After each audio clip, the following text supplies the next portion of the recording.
time to change the outcome. Good now? Got me? With early diagnosis and a few healthy changes, you can reverse prediabetes and prevent or delay type 2 diabetes. 10 seconds. To learn your risk, take the 1-minute test today at doihaveprediabetes.org. Brought to you by the Ad Council and its prediabetes awareness partners.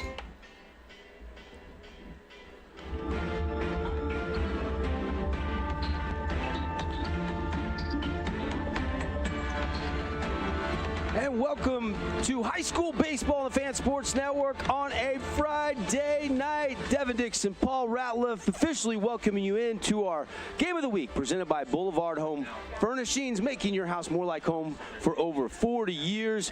Warriors here, taking on the Pineview Panthers. Crosstown rivalry, buddy. Here we go. Excited. Finally, a beautiful night. The sun is out. It's a great day to be at the Yard.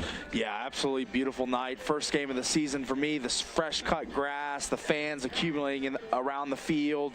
It's just a picturesque scene, and I can't wait to get started tonight with you tonight, buddy. And the red-hot Snow Canyon Warriors come in guns a-blazing. They have had to come from behind in their first couple region games. Had to come from behind against Hurricane. They were down, a couple runs out there, 3-1. They had to come behind earlier in the week against Pineview and then erupted to blow out the Pineview Panthers. And they are pitching it and they are hitting it, led by senior captain Sam Lindsay. Yeah, absolutely. The impetus for the Warriors is outfielder Sam Lindsay. He's got insane numbers in the early season with a .514 average, 8 home runs, which is leading the state, and a .641 on-base percentage. This is a primetime player for the Warriors. The old 2080 prospect ranking scale would have him with 60s in every category and definitely an 80 in power. This guy can really stroke it deep. But the big storyline is Sam is not going to be available until the 4th inning, the top of the 4th inning. He can enter this game. There was a tag play against Hurricane last game out, and he tagged, and then as he was, the umpire said he left second early, and they ruled him out. And Coach Seekers came out to protest to no avail. Well, when Sam went out to the outfield, he said to the officials something along the lines, well, how long do I have to stand on the bag before I can tag? And officials kind of looked at him, said that's enough, and then a couple seconds later said, you know what, you're out of here. And he tossed him. So he actually, that happened in the 3rd inning. I think it was the 3rd, so he can't come in. It's a full 7 innings you have to sit. So Sam Lindsay will play tonight, but he's actually not available down there until the 3rd. So he's going to come up and join us in the broadcast booth. And how much fun is that going to be? Have Sam Lindsay with you analyzing this game for the first couple innings. Yeah, it's going to be awesome having a guy that plays between the lines and actually goes through the wars every night playing these games in region, because we know every game is a battle and we have to always expect the unexpected in Region 9. But the rest of the Warriors, they lead a parade of guys to the base paths every night as their on-base percentage is sky high. Ryder Harrison and Mikhail Swenson, coupled with Sam Lindsay, give them a triumvirate of guys that have over a 600 on-base percentage. The matchup between these two teams earlier, the Warriors handled the Panthers at Pineview 16-4, but again, always expect the unexpected. So tonight's game will write its own story. On the other end for the Panthers, they're looking for revenge after that loss at home. And if the upset is going to happen tonight, Adam Shakespeare will be driving the bus for the Panthers. He leads the way for them offensively with a .370 average and a .550 on base percentage. And I think that he's got to be the catalyst for them tonight if they're gonna pull this upset. Those are some of your quick hitter thoughts on this matchup as the Warriors are hosting the Panthers. Pitching matchup tonight.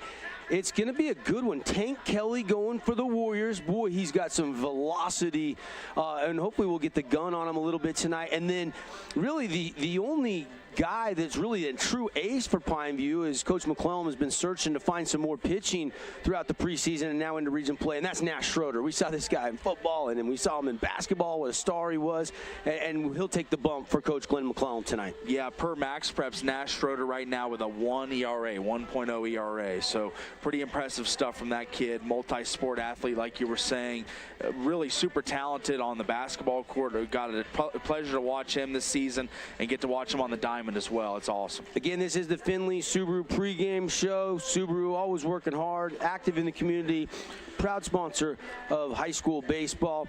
And of course, if you want to go reserve your new Subaru, go check out their sales, parts, and service and it's on the saving side of the freeway. Yeah, and CC with the Outback, the Subaru Outback. He loves that thing. He's a Subaru guy. He's a Subaru guy. Absolutely. I'm watching Coach Sechrist, longtime Snow Canyon Warrior head coach and pitching coach Brandon Lyon, former 14-year big leaguer, have a conversation right now in the Warriors dugout.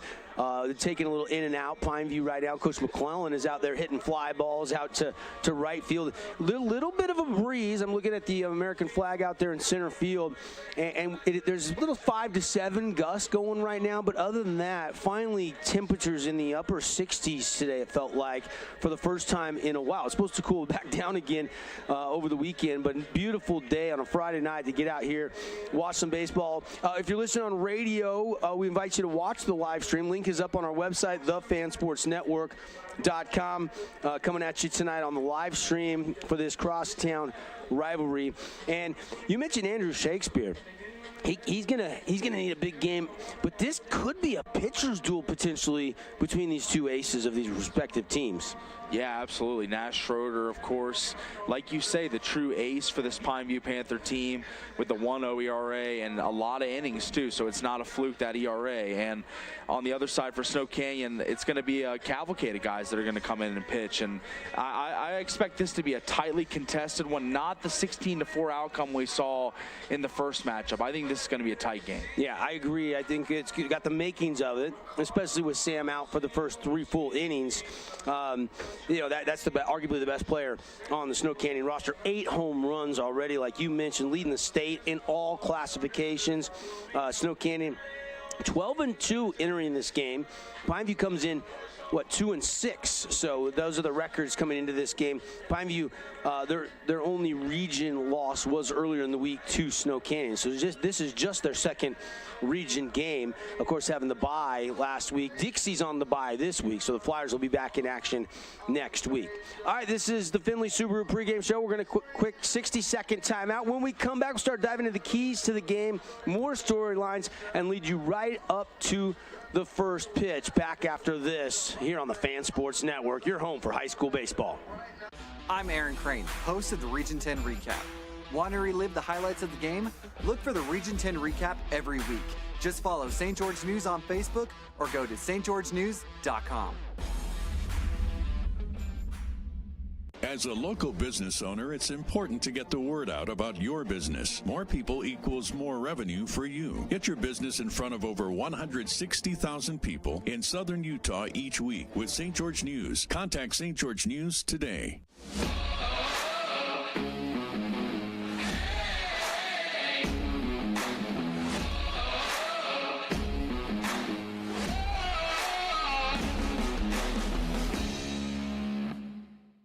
Check out this week's edition of TGIF on stgeorgenews.com. TGIF is your weekend adventure guide to all the fun and exciting things going on in southern Utah this weekend. Find this week's edition at stgeorgenews.com and click the shows on the menu tab. Have a blast this weekend. Up per gallon of gas at Fabulous Freddy's.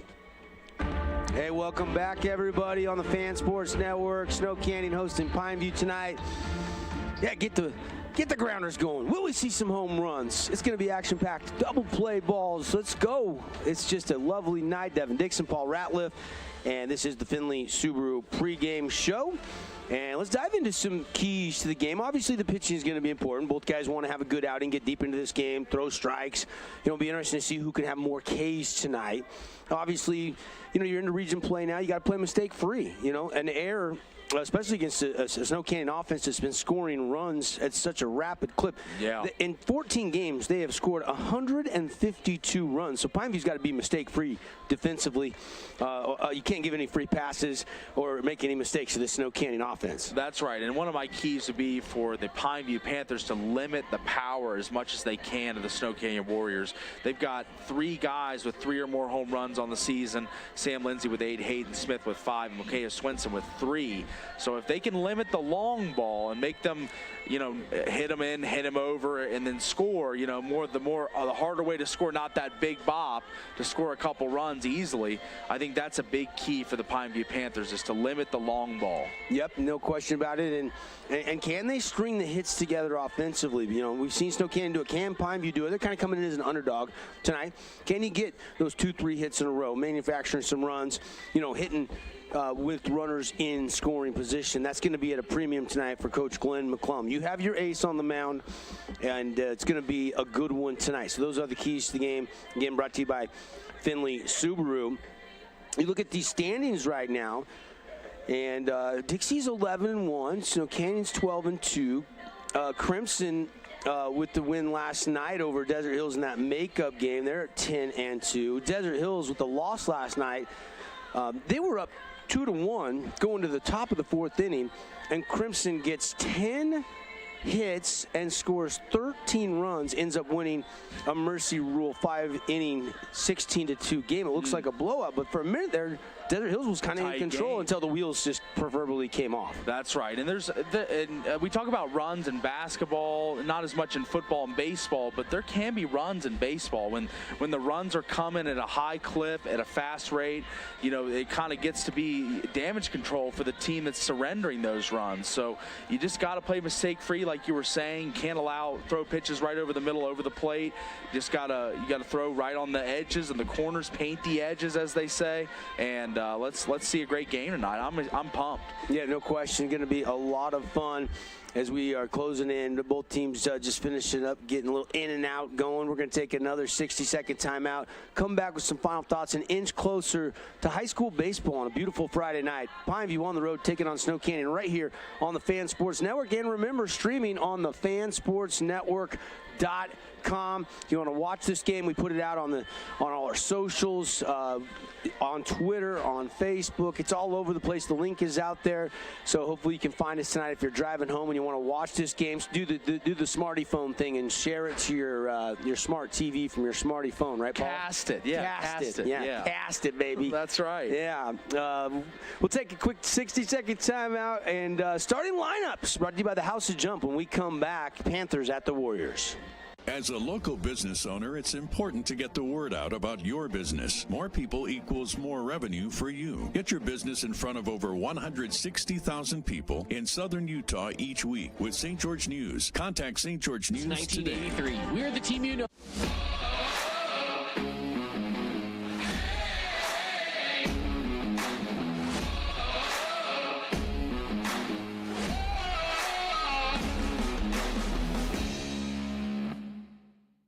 Region 10 Sports is brought to you by Nets on Fire, the premier training and event facility in southern Utah. High-level individual and group training catered to your athlete, plus the best camps, clinics, tournaments, and showcases in the West. Visit netsonfire.org. Hey, it's Sheldon Demke. Check out the latest episode of What's on the Menu, a behind-the-scenes tour of local restaurants. We'll see some of their favorite dishes and get an inside look on how these dishes are prepared. Check out this week's episode at stgeorgenews.com and click the shows on the menu tab.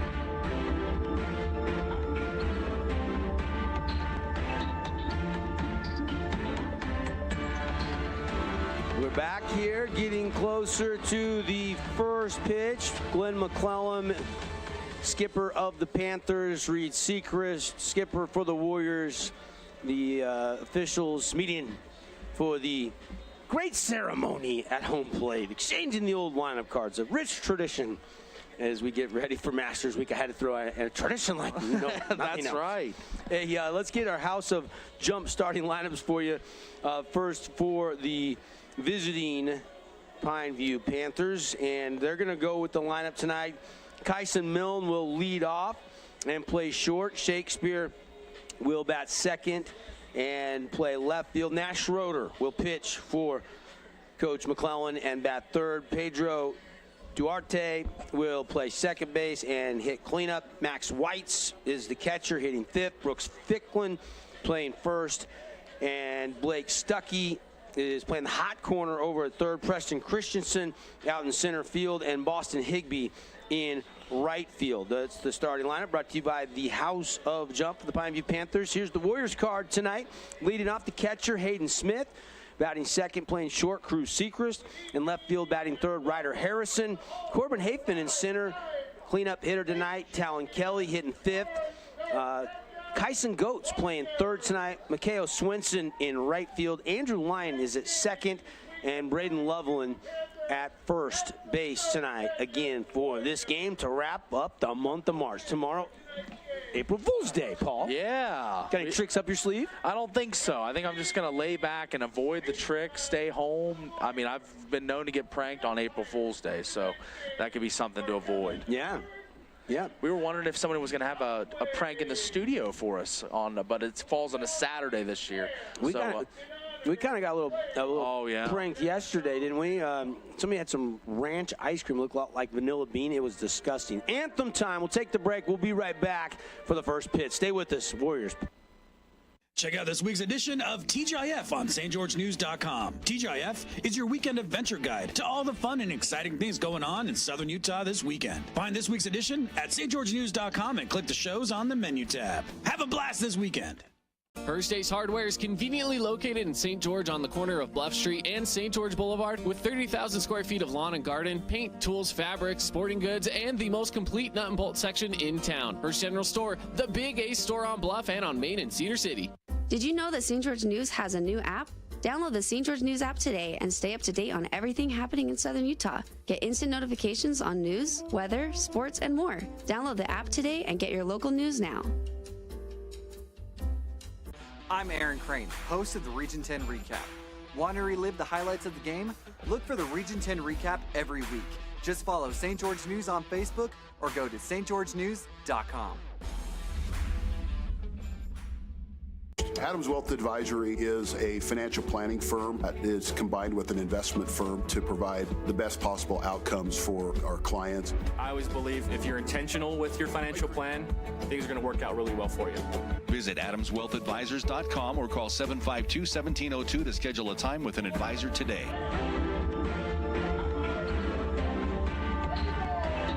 We are back here. Warrior Stadium. The field looks immaculate, doesn't it, Paul? Yeah, absolutely. Fresh cut grass. You can smell it. It's just the lines perfectly drawn. The infield looks great as well. Not a lot of wear and tear on this field. Looks great. Yeah, this is something that's commonplace around Southern Utah is the baseball diamonds at Dixie and Pineview and Snow Canyon and Desert Hills and Crimson and Hurricane all just look immaculate. All the rain this spring, obviously. Grass grew a little bit today with the sun finally out. What felt like for the first time in forever all day long today. And put those, like that scoreboard up tonight, Panthers, Warriors, and seeing Talon Kelly, Tank Kelly, nickname because he's so strong, touching 90 with the fastball. Really good velocity. 4-pitch guy. He's got, the fastball. He's got the curveball, the slider, the changeup. He's got, 4 good pitches tonight. Same with Nash Schroeder. So I'm really excited about this pitcher's duel potentially. Now, both these offenses could say something about that, but this one could be a pitcher's duel because these guys can both throw it. That's right. 2 guys with real low ERAs, low whips. I mean, they just keep the ball, not in places where hitters can get to it. So I just feel as if that it's going to be a problem all night long for these hitters facing these dominant pitchers. Both teams warm-ups in the books, warm-up tosses for Tank Kelly, and we are ready to go. Ready to go here as these two teams lock in a battle. Scheduled 7-inning game, and the first pitch of the game from the right-handed pitcher, Tank Kelly, down low for ball 1. And, of course, Kyson Millen, righty on righty. Millen going to take that pitch for a called strike. Count evens up quickly. 1 ball and 1 strike. And that was a nice right on the edge there, right, painting the corner. Tried to go back to it again and a little outside on that one, but Tank Kelly trying to gain composure early in this game, gain control by throwing on the outsides. You can see he's not going straight into the middle, not right over the zone. 3-1 the count now. Talon Kelly gonna field that one as it came right back to him, and he'll jog it over and toss it 6 or 7 feet for out number 1. And 1 up, 1 down for the Snow Canyon Warriors defensively. And now joining us in the broadcast booth, Sam Lindsay. And as we told you in the pregame show, quick hook the other night, so he's got to sit out of 3 full innings, and then Coach Sechrist will get him in tonight. So he's going to come hang with us. How are we doing, Sam? I'm great. How are you? Good. I know you'd rather be down there playing, but thanks for stopping by. And there's a base hit. Shakespeare pulls it between first and second into right field. and a one-out single for Shakespeare. Yeah, Shakespeare, one of our guys in the pregame, a key to the game, and said he had to drive the bus for the Panthers, and he starts it off with a single out to right field. What a start for Shakespeare. Sam, tell me a little bit about Talon Kelly on the bump. Oh man, he's a stud. He just got a crazy strong arm. Like he's he's got incredible strength all around, and it's kind of fun to watch him pitch. Got 4 pitches, obviously good velo. Brandon Lyon, the pitching coach, was telling me he's been touching 90 all spring long. He's got some heat. We saw him play a little bit of quarterback this last year, some injuries to Hunter, and played really well in the Crimson game. He'll be the starting quarterback this next fall, right? Yeah, he should be. I mean, don't tell Hunter I said this, but he should have been the starting quarterback last year probably. Nat Schroeder's going to line one down the right field line.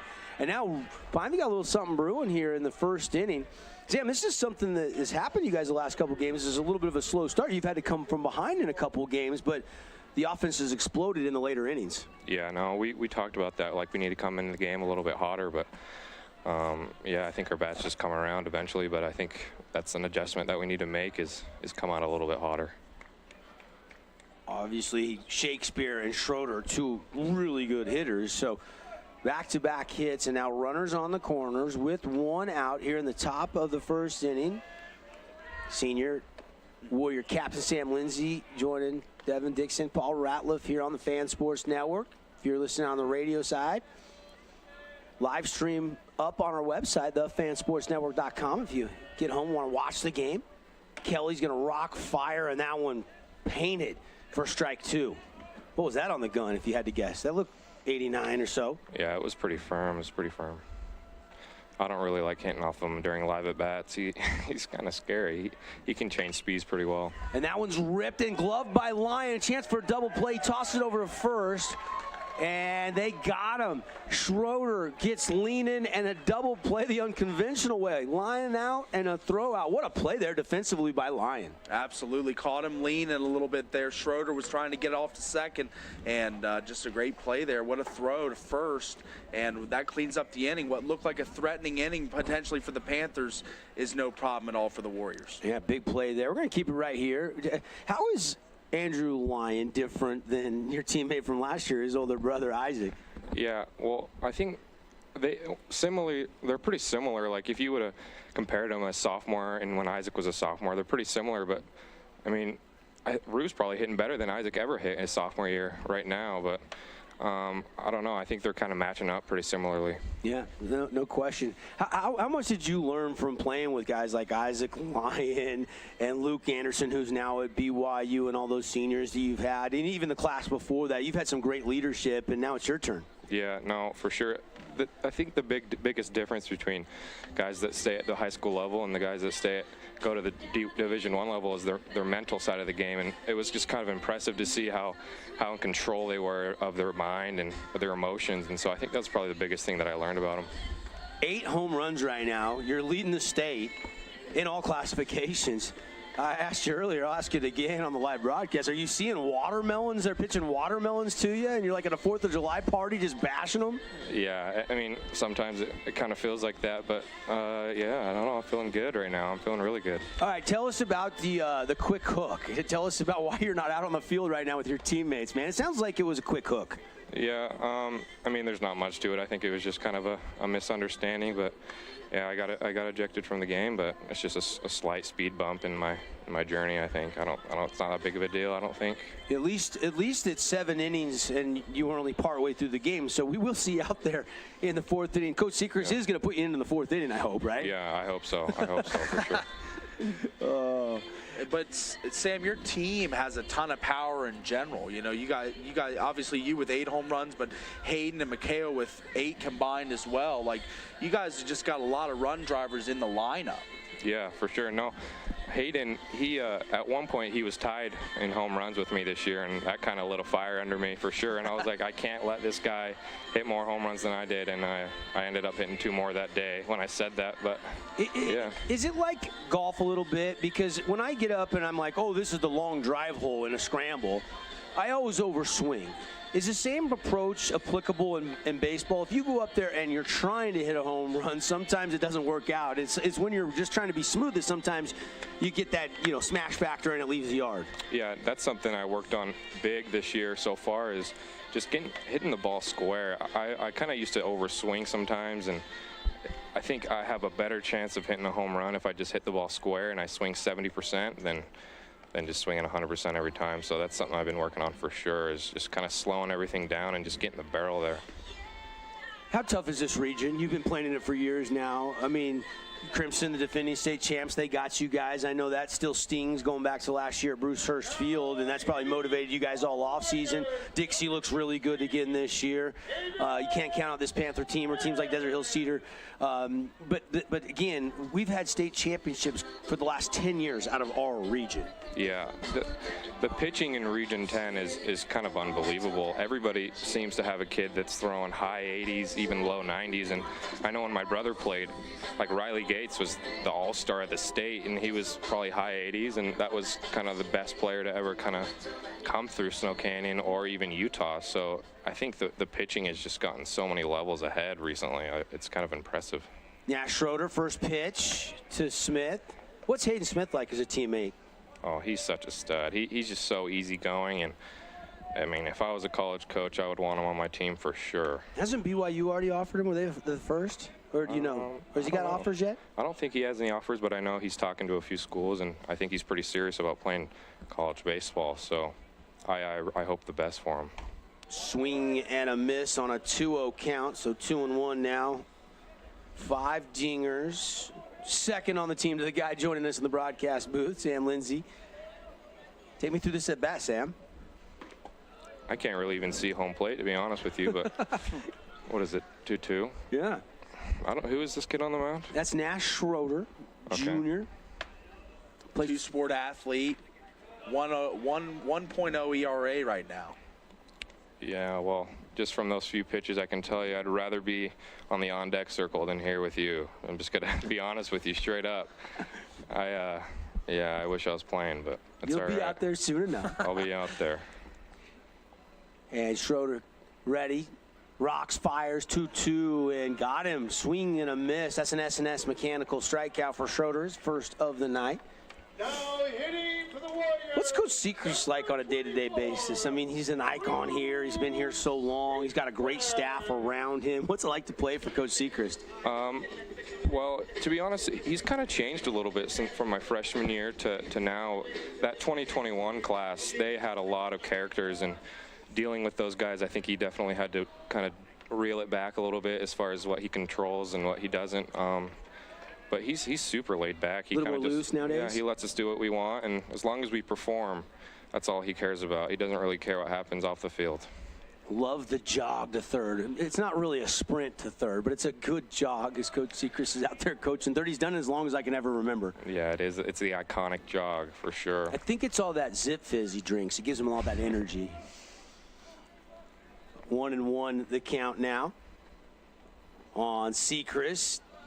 Is there more pressure being the coach's kid, or not really with Coach Sechrist? He's been through it with, Cruz older brothers, so this is, nothing new to Coach Sechrist coaching his boys. Yeah, no, I mean, I would imagine. I mean, being a coach's kid would be always hard. Like, having your coach, having your dad be the head coach, where you'd feel like you have something to prove every day, but Cruz doing a great job. He can swing the bat well. He just impresses me every single day.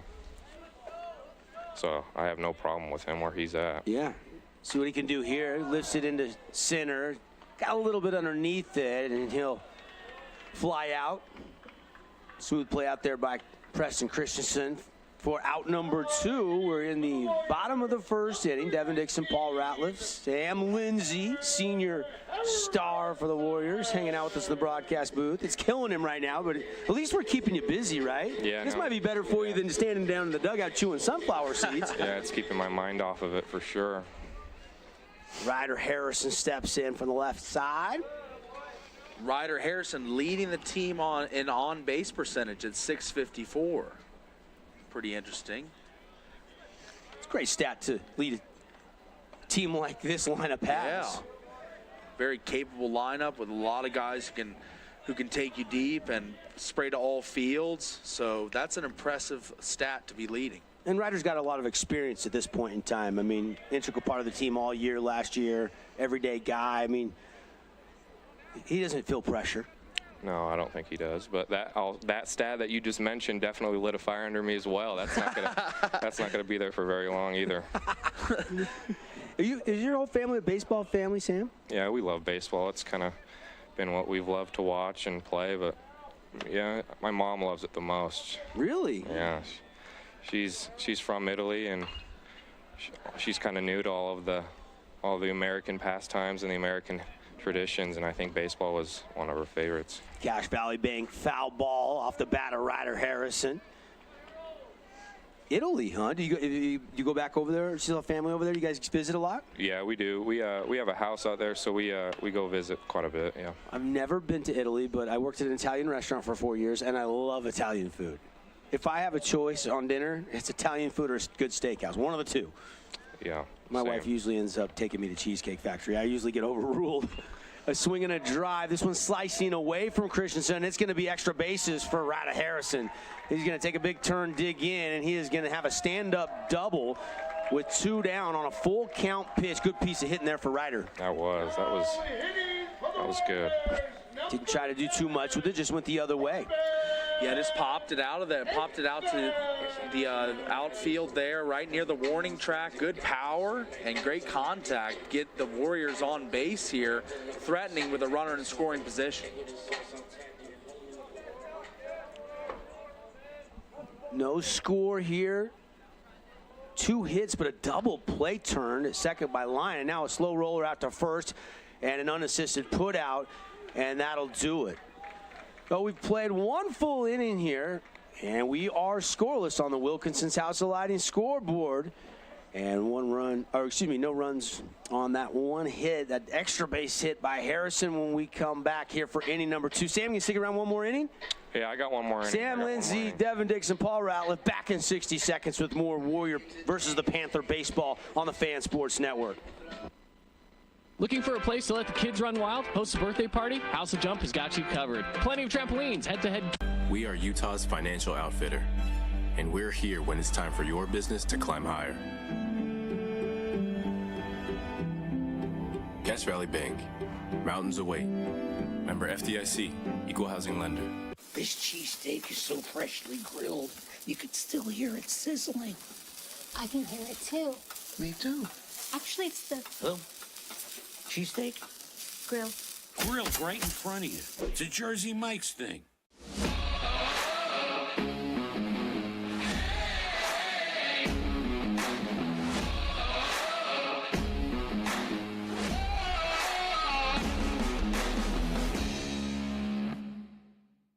Hey, it's Sheldon Demke. Check out the latest episode of What's on the Menu, a behind-the-scenes tour of local restaurants. We'll see some of their favorite dishes and get an inside look on how these dishes are prepared. Check out this week's episode at stgeorgenews.com and click the shows on the menu tab. Hey, welcome back, everybody. Out at the yard on a Friday night. Finally good weather. Devin Dixon, Sam Lindsay, Paul Ratliff. It's been cold and rainy. We've had some rainouts, and finally the sun out all day, and it feels like a little bit of spring in the STG. Here we go, top of the second. And first pitch, a swing and a miss.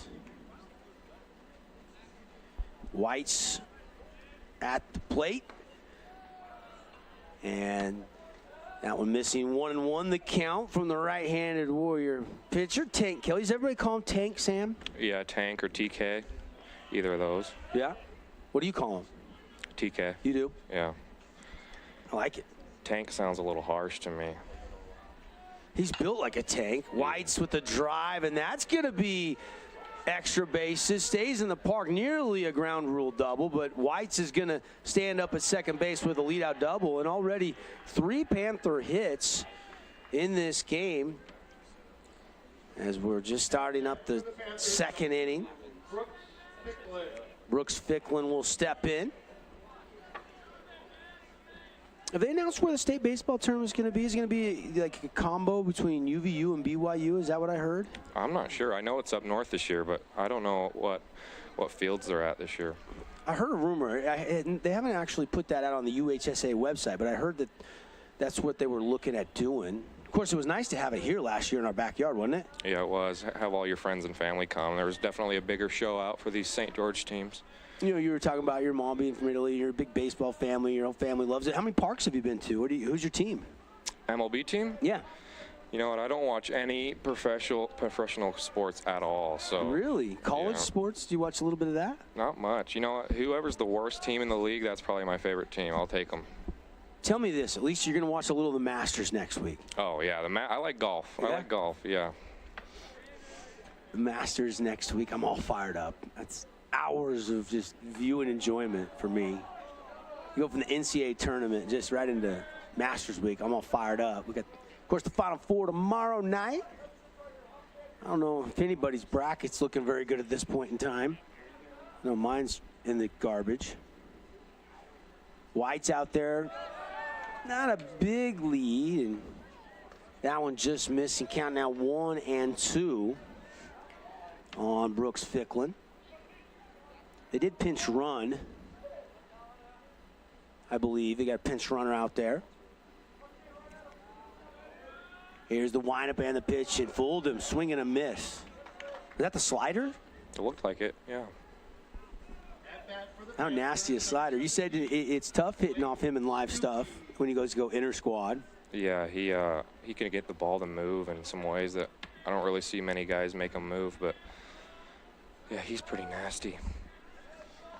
What's the recruiting like for you right now? You getting looks? Have you decided where you're going to go play? I haven't heard much on that front. Well, I was super set on playing college baseball my freshman through, well, my whole life really, and then I decided in the last couple months to serve a mission. So I'm going to serve a mission for my church, and that's just what the plan is so far. But I definitely love to play once I get home. That's kind of one of my dreams.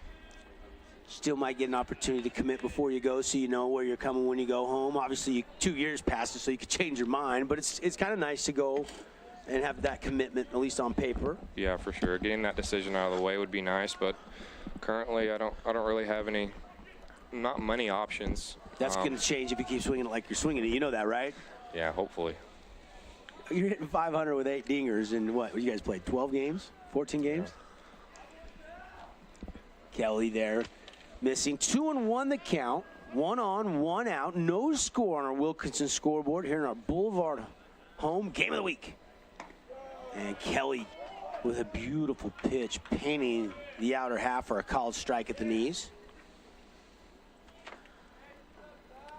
Kelly looking in. How much does Coach Sechrist or Coach Lyon call pitches versus how much does Tank and Hayden dictate what the pitches are in a normal high school baseball game for you guys? So usually Brandon gives the catcher, whoever's catching at the time, just a green light. He can call whatever he wants, and then Tank can shake him off. But if Brandon feels like there's a time for a certain pitch, he'll get on the microphone and tell Hayden what to call. I kind of like that because you got to learn if you're going to play beyond high school how to call your own game, don't you? Yeah, for sure. And Hayden's been playing the game a long time. He has a good idea of what to call in a certain situation, and Tank also has an idea of what he wants to throw and whatever the situation is, so he'll shake him off if he needs to. Is there enough innings to go around for your whole pitching staff right now that you're into region play? I mean, you guys got a deep staff.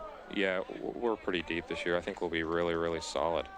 A lot of people overlook us for our pitching, but we've got so many guys that can come in and just dominate and just shove. Yeah, Goetz had some valuable innings last year, did a nice job. Swenson, obviously Herman, Tank Kelly. I mean, there's 4 starters right there, and I'm missing a couple guys. Yeah, and there's guys that you didn't even mention and that we haven't even seen pitch at the varsity level yet, but we know that they can come in when we need them.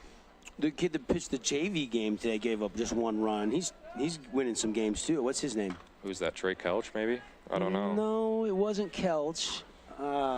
Coach Sechrist told me when I was talking. I didn't get here to see it. It had ended early. It was a 10-run game, but I'll think of the name. Yeah, I didn't see that game. Whoop, there goes the top of the chair. Here's the 1-2 pitch and just missing down low.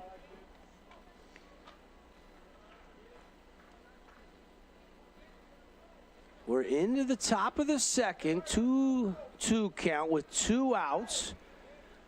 Panthers looking for a rally stop, 2-out rally here. Had runners on the corners in the first, and then that beautiful double play. A line out, Lion snagged it at second, and then caught Schroeder off the bag at first. And trying to take advantage of that leadoff double. And Tank Kelly has other ideas. TK looks in for the sign. Preston Christensen's slide wiggle of the bat. The delivery got him, an S&S mechanical strikeout, and that'll do it for the top of the second. And just that one hit, no runs, no errors, 1 left on base. We go to the bottom half of the second. No score on the Wilkinson scoreboard here on the Fan Sports Network. Back after this. This cheesesteak is... Did you know that St. George News has a new app? Download the St. George News app today and stay up to date on everything happening in Southern Utah. Get instant notifications on news, weather, sports, and more. Download the app today and get your local news now. As a local business owner, it's important to get the word out about your business. More people equals more revenue for you. Get your business in front of over 160,000 people in Southern Utah each week with St. George News. Contact St. George News today. Region 10 Sports is brought to you by Nets on Fire, the premier training and event facility in Southern Utah. High-level individual and group training catered to your athlete, plus the best camps, clinics, tournaments, and showcases in the West. Visit netsonfire.org. Adams Wealth Advisory is a financial planning firm that is combined with an investment firm to provide the best possible outcomes for our clients. I always believe if you're intentional with your financial plan, things are going to work out really well for you. Visit adamswealthadvisors.com or call 752-1702 to schedule a time with an advisor today. Hey, we're back here on the Fan Sports Network.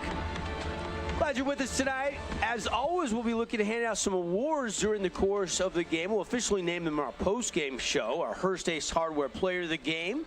Also looking for the Jersey Mike's Sub of the Game. You always got to get it Mike's way over there at Jersey Mike's. And the Playmaker Play of the Game, brought to you by the boys that sell GE at AWP Appliance Wholesalers Plus. Devin Dixon, Sam Lindsay, senior slugger for the Warriors, and Paul Ratliff with you here on just a beautiful night at the yard. No score here. And Tank Kelly puts a charge into this one into right, but it's not going to leave the yard.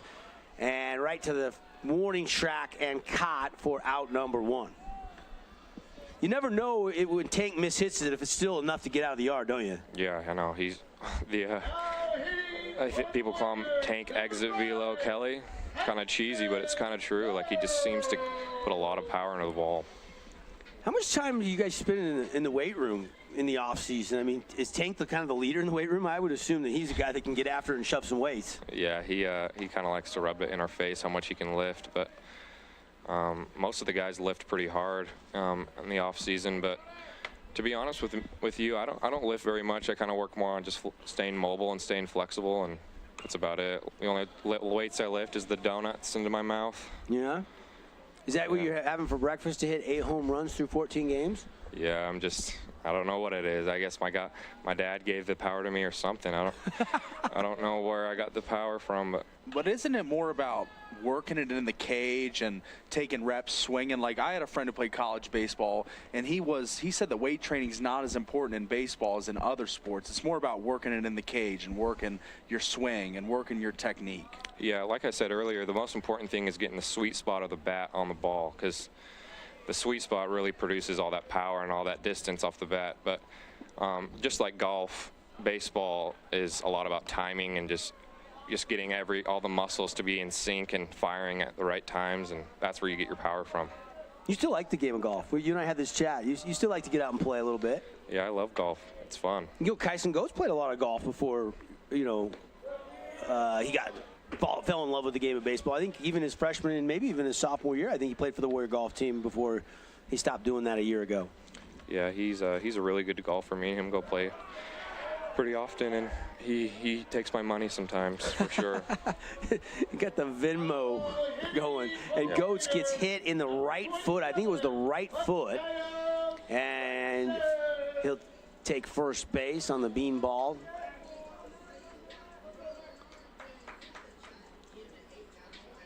Mistake there by Nash Schroeder, the Panthers pitcher. One on with one out here, bottom second inning. And Swenson steps in. Swenson looks taller than he was last spring. Has he grown 2 or 3 inches? Do you know, Sam? Yeah, he seems pretty tall to me, too. I'm sure he did. I mean, yeah, he seems taller to me. I don't know. His dad, Derek's pretty tall. Yeah, what is he, like 6'5", 6'6"? Yeah, and I walked by Swenson coming into the park, and I'm like, he just looked taller. I don't know. I didn't pull out a measuring tape and measure him. Yeah, no, he definitely looks taller, for sure, now that you mention it. Schroeder now 1-1. Rocks fires, that one top right of the K zone. And strike 2. Get you some Nets on Fire Region 10 updates throughout the game tonight. Desert Hills is struck first on Hurricane. They lead 1-0. That's a game at Desert Hills High School. Keep you updated on that game. Crimson playing Cedar tonight. I'll check on that score in just a minute for you. 2-2 pitch from Schroeder, swing and got him. Swenson down on strikes. Another S&S mechanical strikeout. I've been really impressed with Schroeder's placement. The velocity may not be as high as some of the other flamethrowers around the region, but it just seems as if his placement has been elite tonight in finding the edges and the corners and painting, and he's been doing really well at that thus far in this game. Sam up here taking notes for his at-bat in the 4th or the 5th inning. What do you see from Schroeder, Sam? You want me to be honest with you? I just seen meatballs right now, to be honest with you. I'm feeling good about my at-bats if he stays in the game, but you're right. He is spotting out really well, and he's kind of carving through our lineup right now. But yeah. Honest analysis from Sam. I love it. You got a future in broadcasting when you're done with the playing days, buddy. Yeah, well, sometimes I'm a little too honest, and that gets me in trouble. Carving our lineup. I mean, look at the superlative words he's using, Paul. He's got the gift. That's right. Absolutely. We're keeping Sam's mind busy while he's waiting to get into this game tonight. You're going to approach him about an internship after this game. He's probably going to be too busy this summer. Schroeder, the 0-1 delivery, and strike 2. 0-2 the count now. On Rue. Rue a junior? Sophomore? Sophomore. He's just a sophomore, isn't he? Yeah. Man, I can't. He's going to be taller than Isaac, I believe, isn't he? Yeah, he's tall right now. He's like 6'3". Yeah. Of course, Andrew's dad, Brandon Lyon, the pitching coach here. Drafted out of Dixie Junior College by the Blue Jays. Brandon and I were students at Dixie College at the same time, got to know each other back in the young pup days, followed him to the Red Sox. He was with the Red Sox 03, and then, of course, he got traded in the Kurt Schilling deal, and then the Bloody Sock and the Curse of the Bambino in the 04 World Championships. And so I started really kind of watching a lot of Red Sox baseball. And the crazy story about it, that whole thing, is my son was born October 28th, 2004, which was the morning after the Sox broke the curse. Yeah. First name is Boston. It was probably one of my favorite all-time teams watching growing up with David Ortiz and Manny Ramirez and Jason Varitek and all those guys. It was just, it was a great crew of players. And swing and a miss and another S&S mechanical strikeout for Nash Schroeder. They threw it down to first, got away from the catcher, and Lyon is retired, and that'll do it for the second. Sam, you the man, buddy. Slam it, Sammy Lindsay. We'll see him out there in the 4th inning. Thanks for coming by, man. Best luck the rest of the season. Yeah, thank you for having me. All right, Sam Lindsay. We'll take a break, come back. No score on the Wilkinson scoreboard after 2 innings, tied at 0. Check out this week's edition of TGIF on stgeorgenews.com. TGIF is your weekend adventure guide to all the fun and exciting things going on in Southern Utah this weekend. Find this week's edition at stgeorgenews.com and click the shows on the menu tab. Have a blast this weekend. Appliance Wholesalers Plus are the playmakers in the appliance business. Need new appliances? Then stop by their showroom and save money and buy right from the distributor to AWP. They are open to the public across the freeway from the Bloomington Walmart. And stay tuned for the AWP Playmaker of the Game. First Ace Hardware is conveniently located in St. George on the corner of Bluff Street and St. George Boulevard with 30,000 square feet of lawn and garden, paint, tools, fabrics, sporting goods, and the most complete nut and bolt section in town. First General Store, the Big Ace store on Bluff and on Main in Cedar City. We are Utah's financial outfitter, and we're here when it's time for your business to climb higher. Cache Valley Bank, mountains await. Member FDIC. Santa Clara and in Hurricane, think Bucks.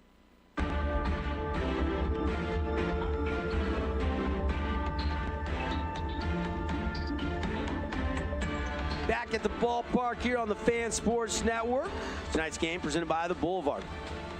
Making your house more of a home for over 40 years. Stop by, see how much you could save at the Boulevard. Tank Kelly back out there, top of the third. Higbee swinging and a miss on a 1-0 pitch, and the count evens up quickly at 1-1.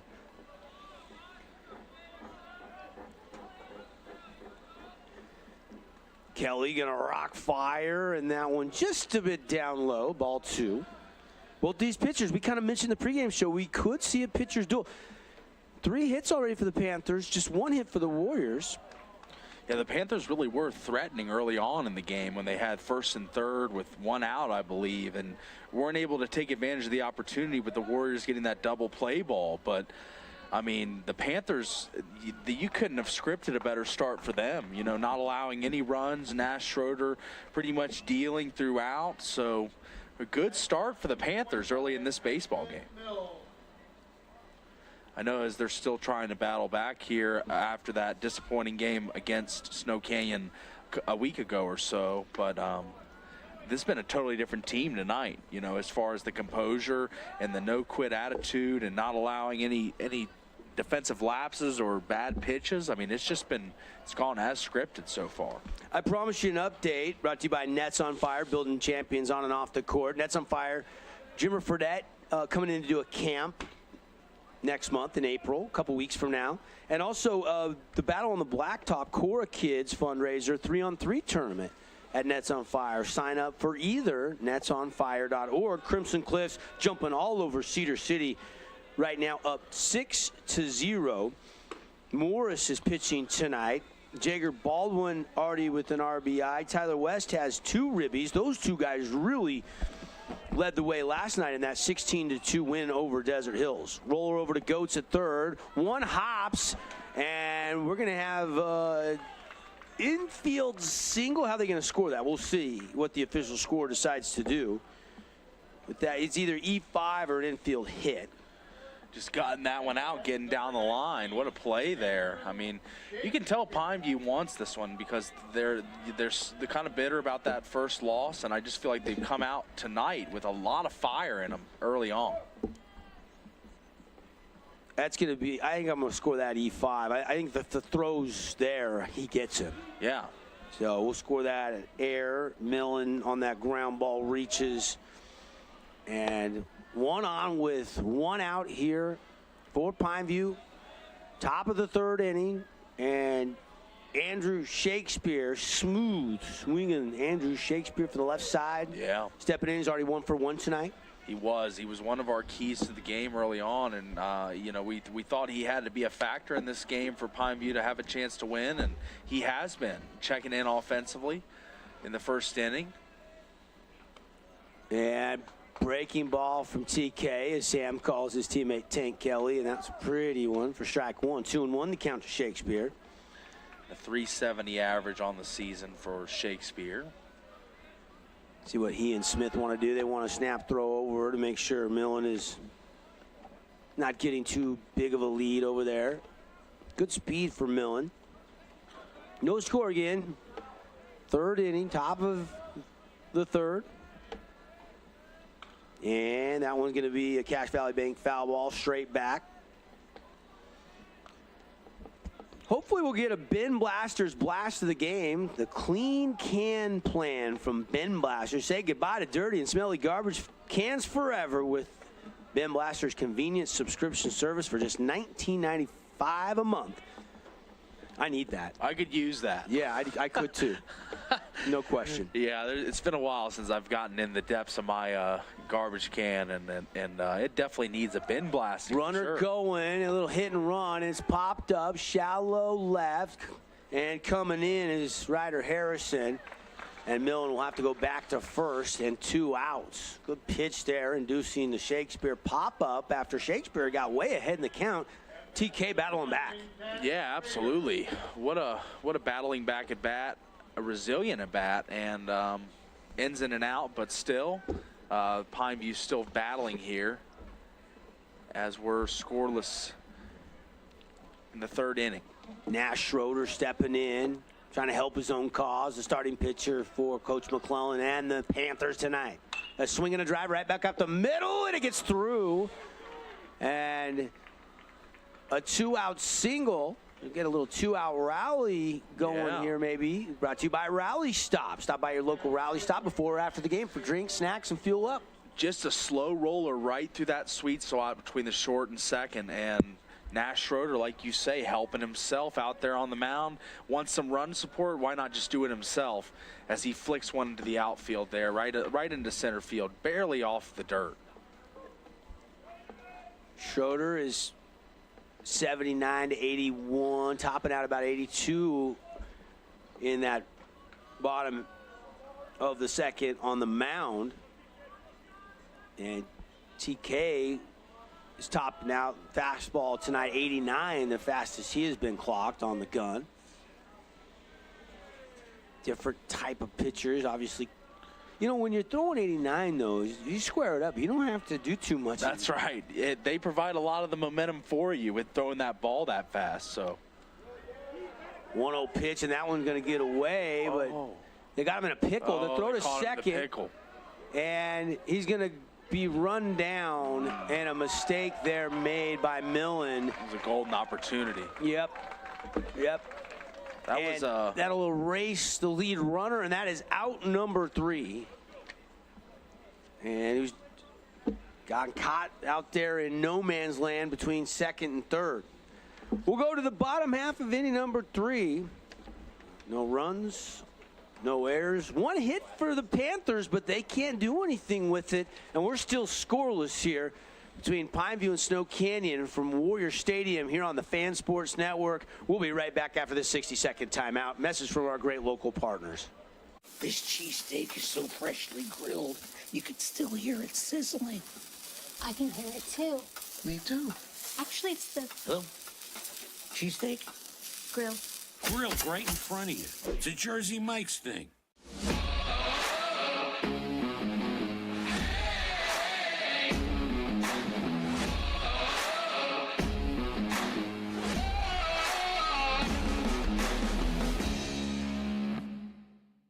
Did you know that St. George News has a new app?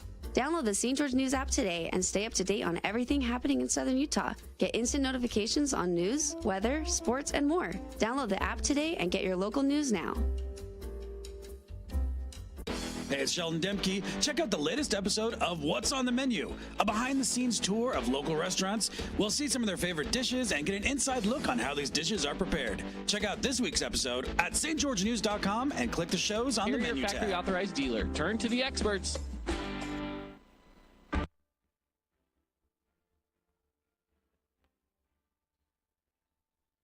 We are back here at Snow Canyon High School. Devin Dixon, Paul Ratliff.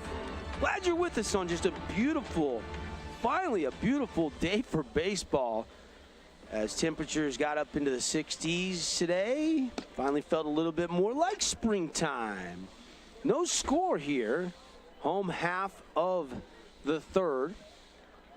Warriors looking to rattle the bats, and you can see some guys down that Warriors dugout like, come on, let's go. Trying to fire each other up just a little bit.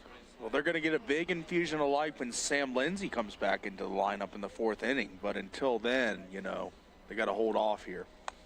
And for Pineview, it's, 4 hits, already hits in this game from a number of guys. I mean, Shakespeare with a hit. Now Schroeder's 2 for 2. White's had an extra base hit, but they haven't been able to do anything with them. They had numerous guys get out to second base, and then the base running mistake ran themselves out of that potential opportunity to take a lead. And now Schroeder will head back to the mound. You look at the numbers on Nash Schroeder so far. You loved his location. 2 innings of 1-hit baseball. He struck out 3 S&S mechanical strikeouts. Yeah, I thought he's been very impressive, like I said a couple innings ago, with his placement. Not as much as velocity, but just finding the areas in the strike zone, like that pitch right there, as he just hums another one right over top right corner of the strike zone. So it's just been impressive, the placement tonight. And the 0-1 pitch down low, 1-1. Kelly on the other side, the pitching comparison, 3 innings of work, giving up 4 hits, and he struck out 4. 31 of his 49 pitches have been 4 strikes. Schroeder, 24 of his 39 pitches strikes. Obviously, 1 more inning of work for Talons. Those numbers might, we'll check them again after both of them have potentially worked 3 innings on the mound. Schroeder, the 0-2 pitch, got him. Caught looking, and there is another S&S mechanical strikeout for Nash Schroeder. And he is not leaving anything hanging at all. He is just going straight to those tough areas for a hitter to get to, and he just proved it again there. This is going to be a tough night for the Warriors because he is just nails right now out there on the mound, Schroeder is. Loveland goes down swinging, and back to the top of the order, Hayden Smith. 5 dingers this year for Hayden. And he obviously is hitting for average as well. Smith, the junior, .438 batting average coming into tonight. So he's been swinging a hot bat. Schroeder rocks, fires, swing and a miss. Strike 1. Schroeder, not scared, though, going after these hitters, attacking just about every at-bat, and I've been impressed. 0-1 pitch, and off the end of the bat and caught over there at first base by Ficklin in foul territory for out number 2. So Schroeder really efficient so far here in the bottom of the 3rd inning on the bump. A little defense behind him from the first baseman, Ficklin. Yeah, he's getting some help from his friends out there in the field because that was a great play made by the first baseman. And Nash just put another pitch out there, not a great place to hit, in that little chip right over to first base. And 2 up, 2 down this inning, as the Warriors have been struggling to put guys on base tonight, frankly. Cruz Sechrist 0 for 1 tonight so far, looking to get a little rally stop, 2-out rally going for the Warriors offensively. Swinging a drive down the line, twisting, just foul. Just a little bit late on that. Well, that would have been maybe extra bases for Cruz Sechrist. It was looking like it there for a minute. 1-1 pitch coming from Nash Schroeder, and now a foul ball the other way down the 3rd baseline. Lights are now on here as the sun has set. Welcome to your Final Four weekend. We were talking about it on the morning show this morning on the Fan Sports Network. You and I disagree. I like San Diego State and UConn, and you liked Miami and FAU. So hopefully we see some entertaining games this weekend. One of us is going to be wrong in a big way, so we'll see. We'll probably both go 1-1. That's right. And I'm looking forward to the action. It's going to be a great weekend of basketball. Loved it since I was a kid. You know, it's just a great time in sports right now. You've got the March Madness, the tournament concluding. Baseball opening day was yesterday. You've got the hockey playoffs, the NBA playoffs looming. You know, it's Masters week next week. Masters week. You know, the majors kicking up into full swing here. And a slow roller, and it is going to be grabbed but foul. Schroeder grabbed it right near the line. And take a look at the replay brought to you by our friends at Holbrook Asphalt, and that was close. I think that's the right call, though. Take a look at this, Paul, and we'll take a look and see if we can get that going here. It was so close. Schroeder waited. I think he was waiting to grab it just fair and then tag him, but it just got foul by an inch or so. Umpire was right down the line behind home plate. 2-2 count. That one just missing, and the count full. big leagues opening day yesterday, and some good games tonight. Lighter slate today compared to opening day yesterday. And Sechrist, great piece of hitting, draws the walk. And a runner aboard with 2 outs. I know Mariners got a win yesterday. They play the Guardians again tonight. You got that White Sox-Astros game. Astros must have just hit a home run. They were down 3-2. They're up 5-3. All of a sudden, one swing of the bat. Yeah, absolutely. It looked like Yordan Alvarez striking for the Astros with a double to clear the bases. Oh, it was a double. Almost. Yeah, so what a play there. And just love the start of baseball. We had games at 11 a.m. yesterday all day long. Opening day is just a holiday. It should be. It really should be. Every big sporting event should be a holiday, right? As far as you and I are concerned. That's right. Me and you are in the same camp in that. 2 out and a fly out, tracking it down the line. Out there in left was Andrew Shakespeare, and Ryder Harrison, who had doubled in his first at bat, flies out. So the Warriors come up empty in the bottom half of the third, and we go to the fourth. Scoreless baseball here between the Warriors and the Panthers on the Fan Sports Network. Tonight's game presented by the Boulevard. We'll be right back. First Ace Hardware is conveniently located in St. George on the corner of Bluff Street and St. George Boulevard with 30,000 square feet of lawn and garden, paint, tools, fabrics, sporting goods, and the most complete nut and bolt section in town. First General Store, the Big Ace store on Bluff and on Main in Cedar City. Call We are Utah's financial outfitter, and we're here when it's time for your business to climb higher. Cache Valley Bank, mountains away. Member FDIC, equal housing lender. This cheesesteak is so freshly grilled, you could still hear it sizzling. I can hear it too. Me too. Actually, it's the Hello? Cheesesteak? grill. Grilled right in front of you. It's a Jersey Mike's thing.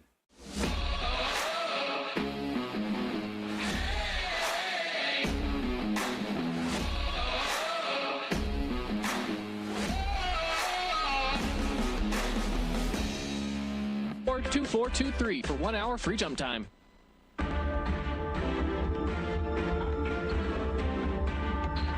Hey, we're back.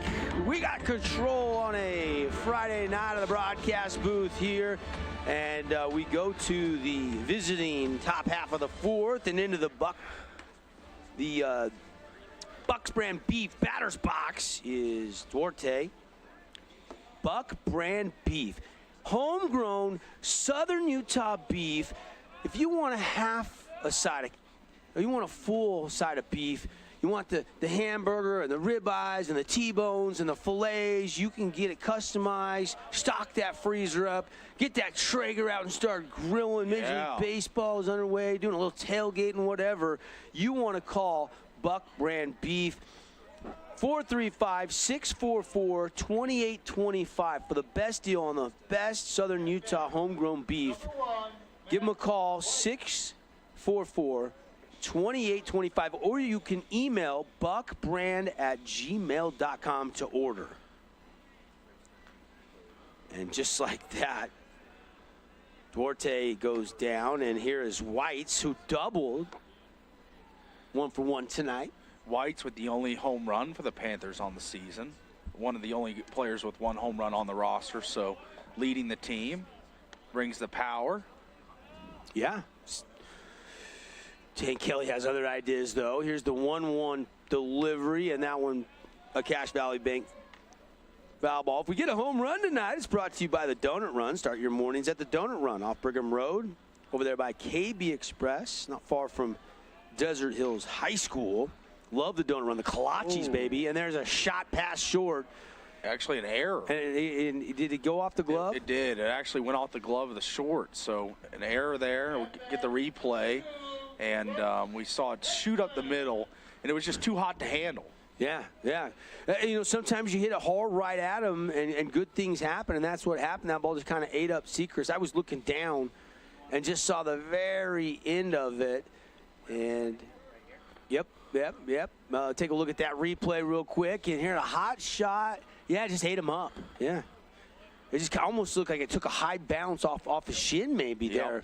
I mean, he was in good position, perfect fielder's position. Glove is down, and that ball just took a big hop there, it looked like. It did, an unexpected bounce, and Pineville will take it, man on.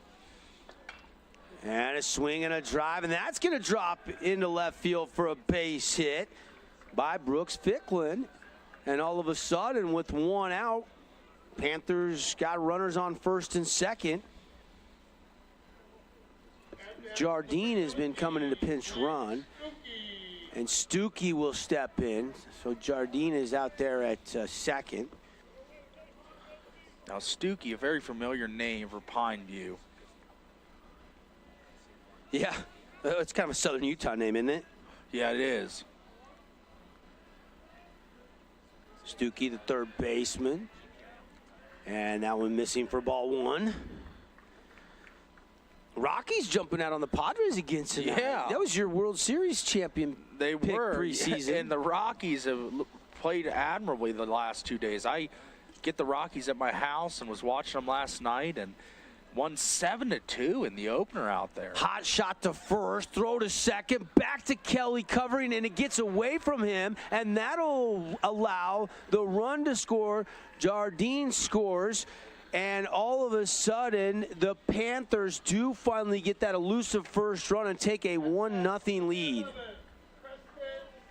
And Preston Christensen will step in now with 2 outs. And that was a pass ball brought to you by Luke Udy, American Family Insurance local agent.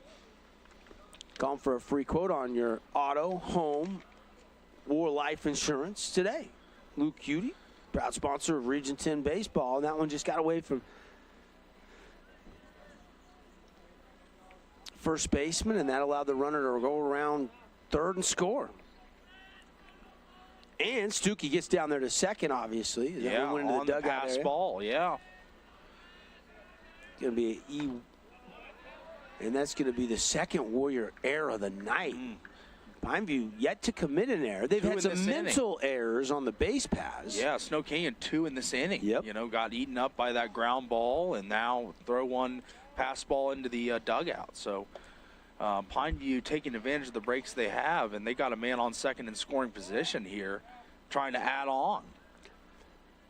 Of course, as we noted throughout the broadcast, and he joined us for the first 2 innings, Sam Lindsay has re-entered the game here in the top of the 4th inning after serving a 7-inning suspension for the ejection. And he is taking his usual place out there in center field. Fun to chat with Sam. I know it was killing him not to start this game with his teammates. And it sounded like the ejection was just a miscommunication. From everything we could tell from being up here with us, he's a great kid. Yeah. Oh, yeah. It just seemed like a miscommunication. Sometimes, you Tempers flare out there. Sure. I don't even know if it was that or if the umpire thought he was just a little sarcastic. Not sure. We weren't there that night. But you're right. Great kid. And I bet she doesn't get a hook all season again. I would think so. I will guarantee that. It was killing him. He'll just. I doubt that will happen again. Seriously doubt that. And foul ball there. Brought to you by Cache Valley Bank. And count 1 and 2 now. Panthers with the run on the board on that, basically a fielder's choice that ended up being an error.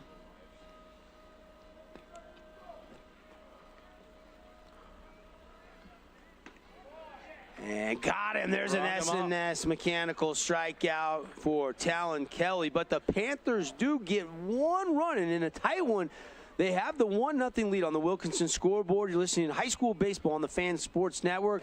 Back after this full timeout. Did you know that St. George News has a new app? Download the St. George News app today and stay up to date on everything happening in Southern Utah. Get instant notifications on news, weather, sports, and more. Download the app today and get your local news now. Hey, it's Sheldon Demke. Check out the latest episode of What's on the Menu, a behind-the-scenes tour of local restaurants. We'll see some of their favorite dishes and get an inside look on how these dishes are prepared. Check out this week's episode at stgeorgenews.com and click the shows on the menu tab. As a local business owner, it's important to get the word out about your business. More people equals more revenue for you. Get your business in front of over 160,000 people in Southern Utah each week with St. George News. Contact St. George News today. Region 10 Sports is brought to you by Nets on Fire, the premier training and event facility in Southern Utah. High-level individual and group training catered to your athlete, plus the best camps, clinics, tournaments, and showcases in the West. Visit netsonfire.org.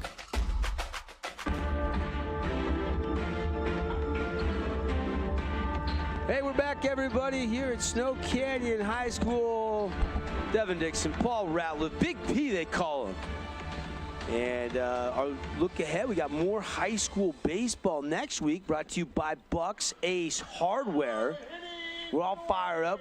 2 more games coming your way. Next week, we are at Tuesday, Snow Canyon over at Crimson Cliffs, Paul. And then Dixie and Pineview Thursday, April 6th. So got the Warriors and the Mustangs, the Flyers versus this Panther team. 2 great games coming next week. Brought to you by Bucks Ace Hardware. Think Bucks for all your hardware needs. Great gun department. Sun's out. Maybe need a little lawn and garden supplies. Maybe need a Traeger grill to start grilling and chilling. Traegers, the Big Green Egg, all kinds of good stuff over there in the lawn and garden department. Grills. Be sure to go check them out. 3 locations. Hurricane, Dinosaur Crossing, and over there in Santa Clara. Yes. Quickly, 1-0 count, and a breaking ball on Sam Lindsay for a strike from Schroeder. So here is Lindsay, played at center, and now getting his first at-bat again, leading all classifications with 8 home runs already this year. Big swing and a miss from Sam. And that was a cut looking for the fences right there, as he is determined. He said, as I brought up, Ryder Harrison had a higher on-base percentage. That kind of ticked him off a little bit. Kind of took that personally. He's going to try and get on base right here, I think, to improve that percentage. And that's a ball, 2-2. And it's not like he's just trying to be the best version. He's happy for Ryder. No, he's happy. He just always wants to push himself. He's pushing himself. That's absolutely. Right. Sam Lindsay hitting .514 on the season. I mean, just swinging it. 49 plate appearances, 37 official at-bats, 19 hits, 21 runs, and 26 RBIs.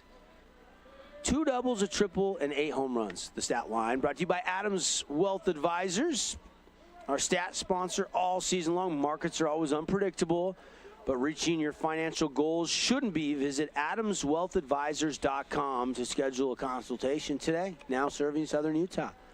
Schroeder, here's the 3-2 pitch.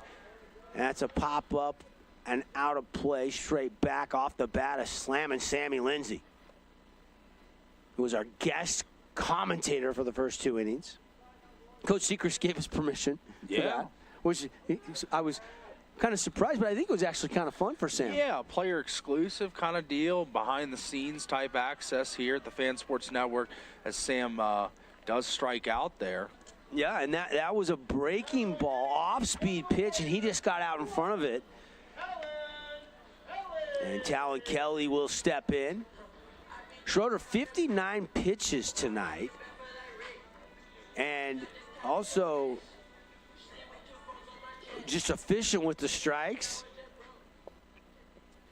He's pitching a gem. Not much else you can say about that. Yeah, we talked about him in the pregame having a 1.0 ERA, and I thought a little bit of that was due to the early season aspect, but not a lot of innings. But this has been a guy that is chewing through this lineup, and it's been super impressive. But we just see one lined to center field, and it's caught. That was hit hard, but you're right. Straight out there to center field to Christensen, who didn't have to move for 2 steps. Didn't move off his spot. It was a frozen rope straight at him. So Schroeder's now worked 3 2/3 innings of 1-hit baseball and has 5 S&S mechanical strikeouts after getting Lindsay on that previous at-bat. And the Panthers have a 1-0 lead, 1 run on 5 hits, no errors. Warriors, no runs, just the 1 hit by Ryder Harrison, a double, and 3 errors right now for Snow Canyon defensively. Got to be driving Coach Sechrist a little bit crazy. Breaking ball from Nash in the dirt. Ball 2 to Kyson Goetz. See Goetz on the mound quite a bit this year. You'll see Coden Herman for the Warriors. And a swing and a rip shot foul into the crowd on the berm down the third baseline. You got to be paying attention over there. Yeah, bring your glove, they like to say, as that was a hot shot right at the fans. And you know, and it's interesting. Go back to the Region 10 Media Day, and Coach McClellan was talking and praising Nash Schroeder, and obviously you're seeing him firsthand tonight if you're watching or listening to the broadcast, how great he's been. They need 2 more of them. The problem Pine View's got right now, and was noted even before the season started, is they just did not have a lot of arms this year. The depth. And then the arms they did have, there's a rash of injuries. A foul ball off a foot, broke. DeWitt, I think it was a shoulder injury or a collarbone injury. He's going to be out most of the season. There was 4 or 5 injuries to Panther players, and a couple of them were pitchers, so that's even depleted their staff a little bit more. But the one true ace they do have is going to help them win some games. You're seeing it tonight. Yeah. Mr. Schroeder. Because he does allow a walk there. Yeah. One of the first of the game for him. That is walk number 2. That is it, given up by Nash Schroeder. Yep. He walked Seacrest back in the first, if I'm not mistaken. And here's Mikhail Swinson. Very eclectic mix of music for the walk-up songs. Well, Kodak Black, little country, a little, you know, a little everything. If Paul Ratliff were to walk up and you're on deck, what are you going with? What's your walk-up song? Oh man, you know I'm an alternative guy, but I used to love it when Ryan Zimmerman for the Washington Nationals used to walk up to the "Take on Me" by Aha that night. Take on me. Yeah, that one. It's a good one, but it's not a pump-up song. But I do like it. Got the crowd going. The whole crowd would sing along. You and I karaoke, people would leave the bar. That's right. But another good song for me, I think, would be Thunderstruck. I know that Desert Hills uses it as their warm-up song for a lot of their athletic events, but it's a good energy from that song in the very beginning. I think it'd be a good walk-up. What about you? Well, I could name about 20 different OAR songs that I love. You know what I've been on? A couple songs that we were rocking with the family on our vacation recently was King Harvest, Dancing in the Moonlight. Okay. And Escape, the Pina Colada song. All right. I don't know that those themes are those baseball centric? No, those are more like chill vibe songs. No. Yeah, exactly. You know what a good walk-up song would be? Better than Ezra Good. Yeah, it is a good one. Starts off strong. Yeah. How about that? Back in Black, if you think in AC/DC songs, yeah. I could go with that one as a walk-up. 2-0 pitch, and now 3-0 as that one misses. Now you got me thinking music more than baseball here, Paul. I kind of did that to myself, didn't I? Yeah, you kind of opened the door for me to. You know, I love music, so. And loving Nash Schroeder's performance tonight, though, really is. All the Lights by Kanye, is that a good walk-up song? Yeah, that is. I know you're a late arrival to knowing about that song. I know we played on the Fan Sports Network as an intro, and you were in. And there's a stolen base, safe down at second. It was close, but they get down there in time. That's Fuller, I believe, pinch running. And now the count, Schroeder fighting back into this count. Now 3-2, but the Warriors do have the time run out there at second base. Here in the bottom half of inning number 4. And some chatter out of the Warriors dugout as they're trying to fire each other up here. Potentially tie this game. Swinson at the plate. Here comes the payoff pitch from Nash Schroeder. Rocks fires off-speed pitch. And fighting to stay alive. Swinson fought it off. Foul ball. Now the Warriors batters this inning have been working Nash Schroeder a little more at these at-bats. Fighting off pitches, taking longer counts. So I think that's going to wear on him a little bit, but still pitching an unbelievable game. And just a little high, lost him, and Swinson is aboard. Third walk of the night. And here's Andrew Lyon, who steps in. Rue, right-handed batter. Another hip-hop song on the walk-up. Yeah? could go with something off Liquid Swords. I could pick a... Liquid Swords, is that Ghostface killing all those boys? Yep, yeah. Yep. Wu-Tang Clan, basically. Wu-Tang, yeah. Yeah, I mean, that's my era, Paul. Sure it is. You know, who doesn't like Dre and Snoop in that era? That's when I grew up in the hip-hop was really... I'm an old soul when it comes to music, as you know, so a lot of that I hearken back to. Schroeder, the 1-0 delivery down low. Schroeder now at 76 pitches, I believe. And this is the first time we've seen him rattled, as we see a visit here from the pitching coach, as Nash just needs to calm down a bit on the mound. So we got a meeting on the mound right now. And Andrew Lyon in the Buck Brand Beef batter's box with 2 on, 2 outs, bottom 4th inning.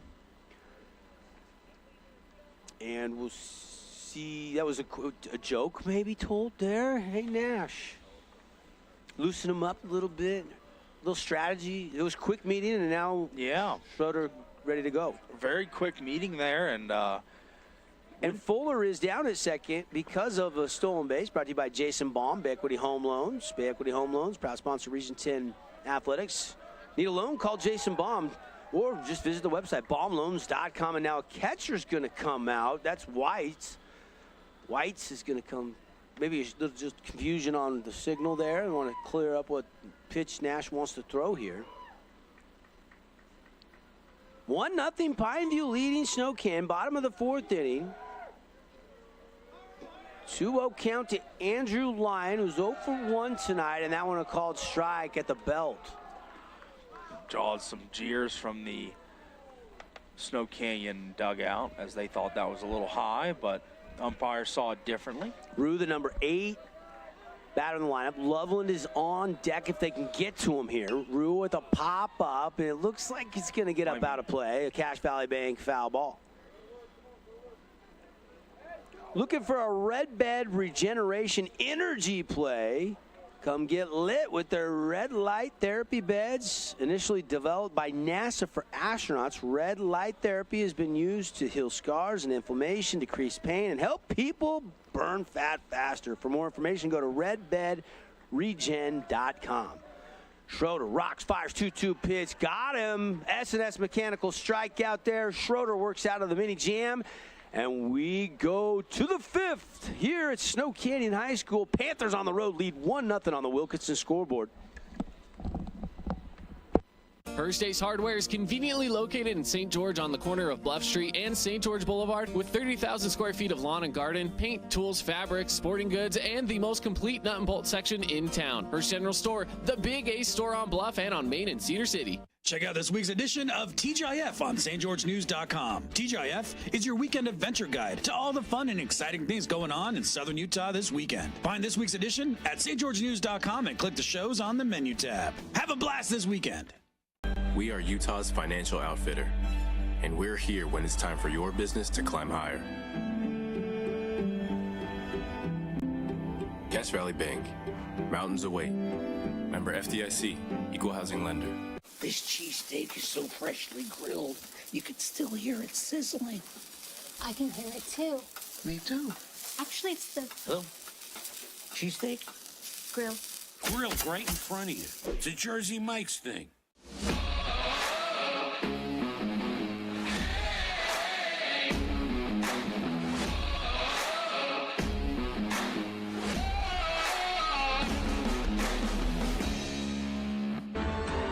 Hey, welcome back here on the Fan Sports Network. Streaming tonight's Boulevard Home Game of the Week on the FanSportsNetwork.com. Devin Dixon, Paul Ratliff, and we are 1-0 Panthers as we go to the visitors' top half of inning number 5 tonight. And looking to hand out some awards again at the conclusion of our game, like our Appliance Wholesalers Plus Playmaker Play of the Game. We'll pick a defensive play of the game. So far, the play that resonates with me is our defensive play of the game leading candidate, brought to you by Morgan Pest Control, is Andrew Lyon. That line out and then double play where he threw behind the runner and picked him off at first. And lying there on the outfield grass, tracking down a little pop-up for out number 1 quickly. And we do have a little pitcher's duel going tonight, just a 1-0 lead for the Panthers. One run on 5 hits, no errors. And that was one of our Findlay Subaru keys to the game. We said, Pineview, as hot as this Snow Canyon team has been, they got to play mistake-free baseball defensively. And for the most part, they have. Yeah. They have the base running mental error, but no errors on the scoreboard.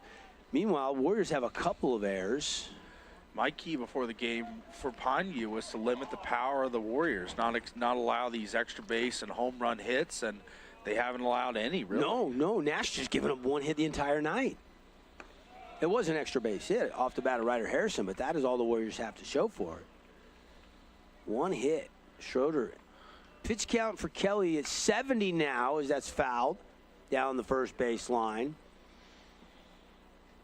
Schroeder, after working the 4th.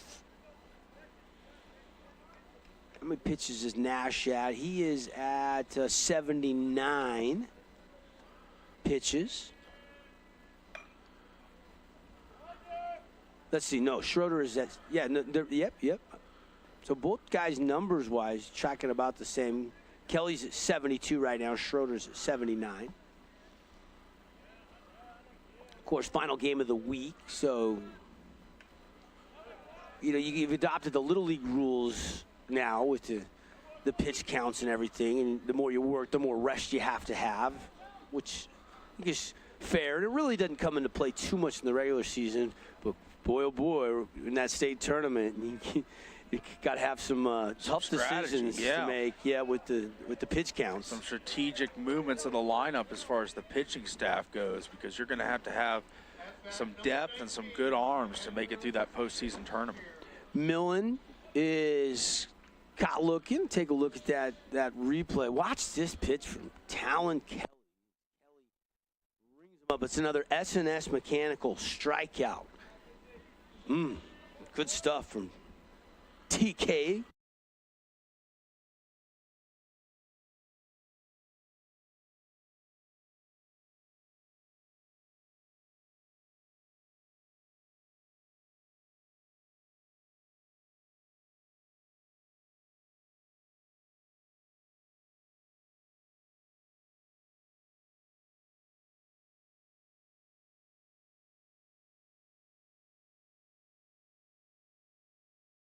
On the fastball, there's a breaking ball just missing,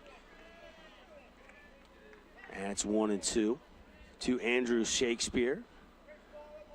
Shakespeare been swinging a hot bat, 370 coming into tonight, batting average, and he's got a pretty swing. He does. We saw it in the first inning when he just laid a ball out in the right field ever so gracefully, and he's just got a smooth, a real immaculate swing.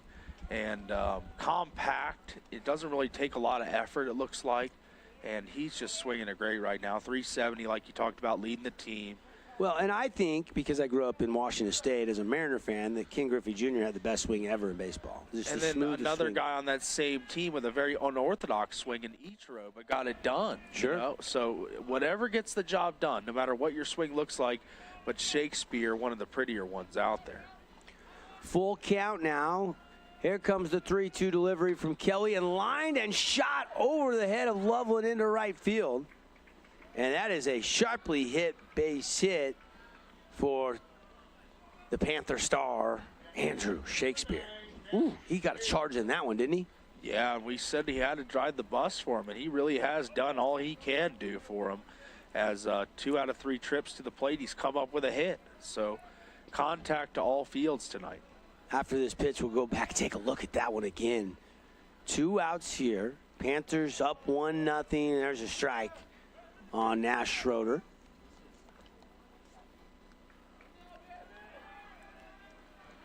And here comes the 1-0 pitch from Tank. And a chopper to third. Goetz grabs it. Throw across the diamond in time. And there is out number 3. 5-3 to put out.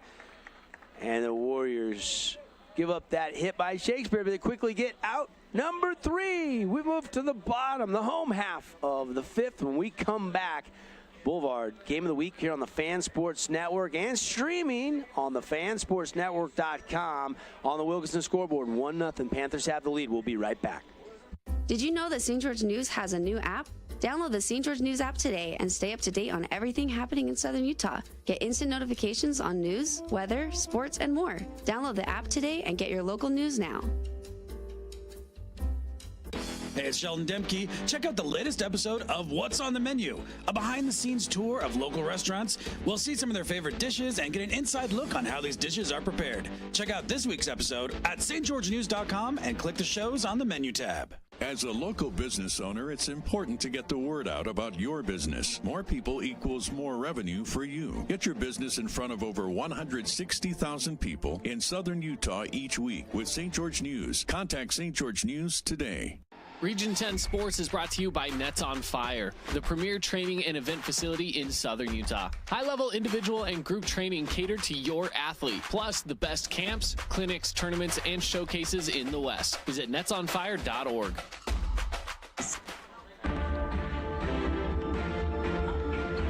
Hey, welcome back, everybody. Devin Dixon, Paul Ratliff, Cody producing our video stream tonight. Rory back in the Findlay Hyundai studios producing the radio broadcast. And just another nice night to be out at the ballpark, huh?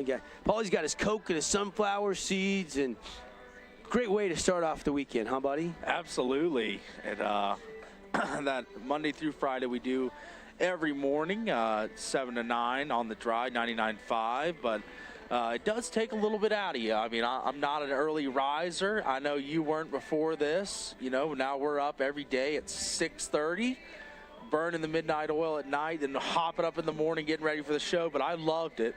And we get to do stuff like this at night, too, see the great local athletes. And we've been treated to a pitcher's duel tonight. 2 guys towing the rubber and really just pitching immaculate games, both sides. So we'll see how it concludes, but this has been a really fun game to call and to watch. Nash Schroeder has given up just 1 hit tonight. How good has he been, Paul?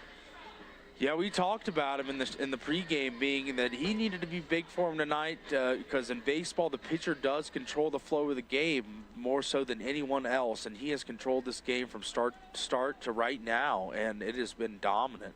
Getting out of jams, pitching into spots, and everything's been going right for Nash Schroeder. He's been pushing all the right buttons.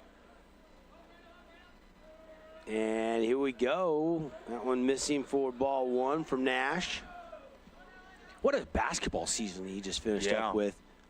You know, and he did say, hey, I did, you know, get a few little, you know, bullpen sessions in during the basketball season just to kind of keep the arm in a little bit of shape, knowing he was kind of the ace of the staff.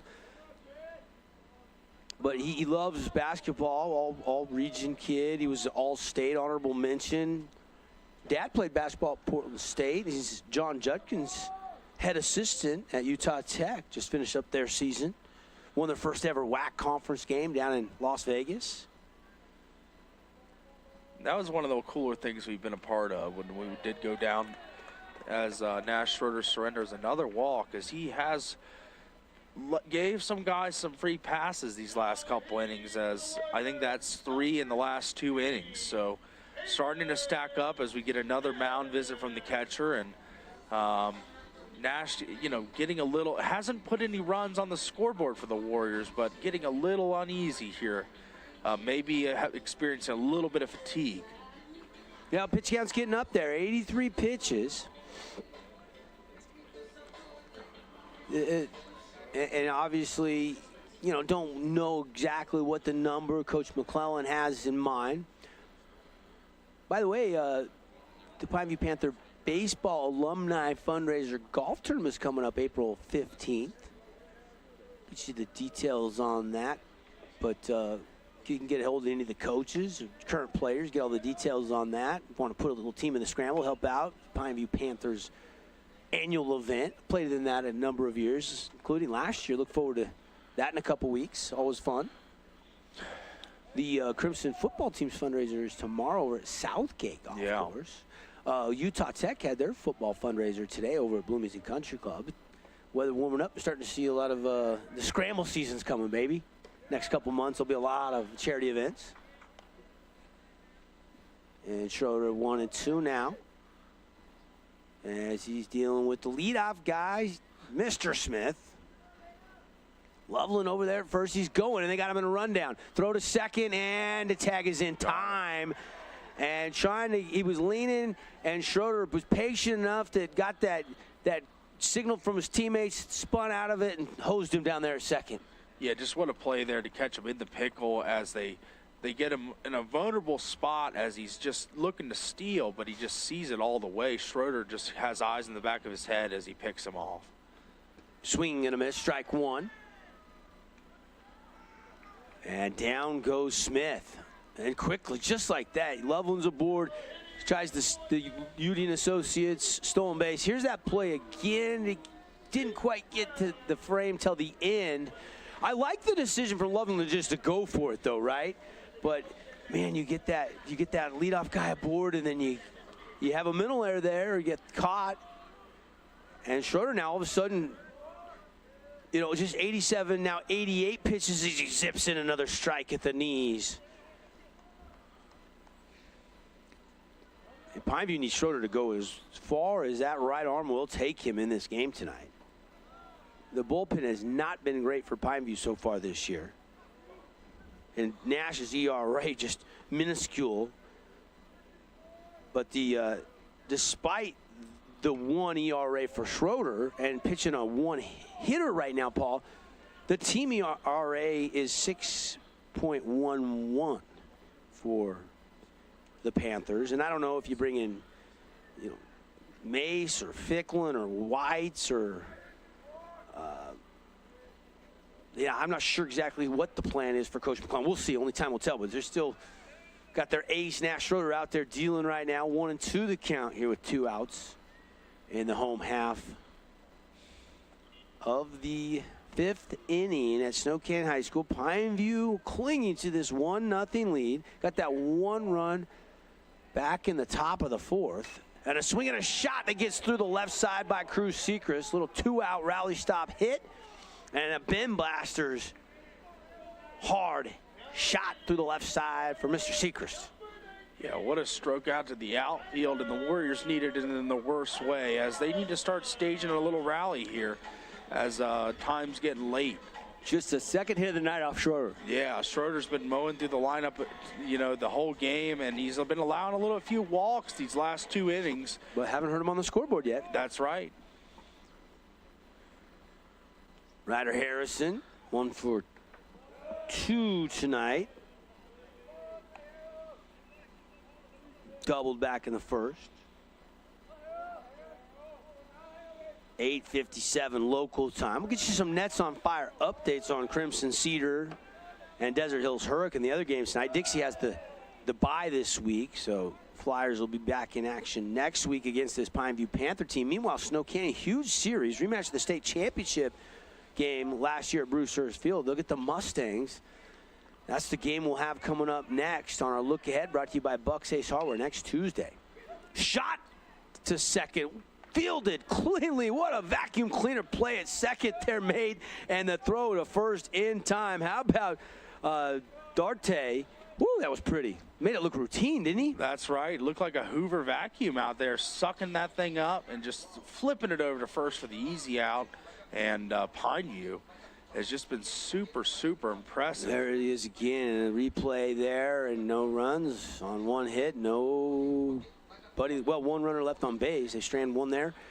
And we go to the 6th inning stretch in a scheduled 7th inning game. I'll do some stretches in the break, only if you stay with us. Hope to have you back on the Fan Sports Network and streaming on the fansportsnetwork.com. Again, on the Wilkinson scoreboard, Pineview's got the 1-0 lead over Snow Canyon. Be right back. We are Utah's financial outfitter, and we're here when it's time for your business to climb higher.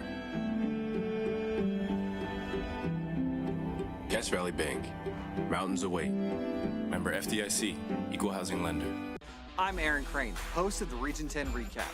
Want to relive the highlights of the game? Look for the Region 10 Recap every week.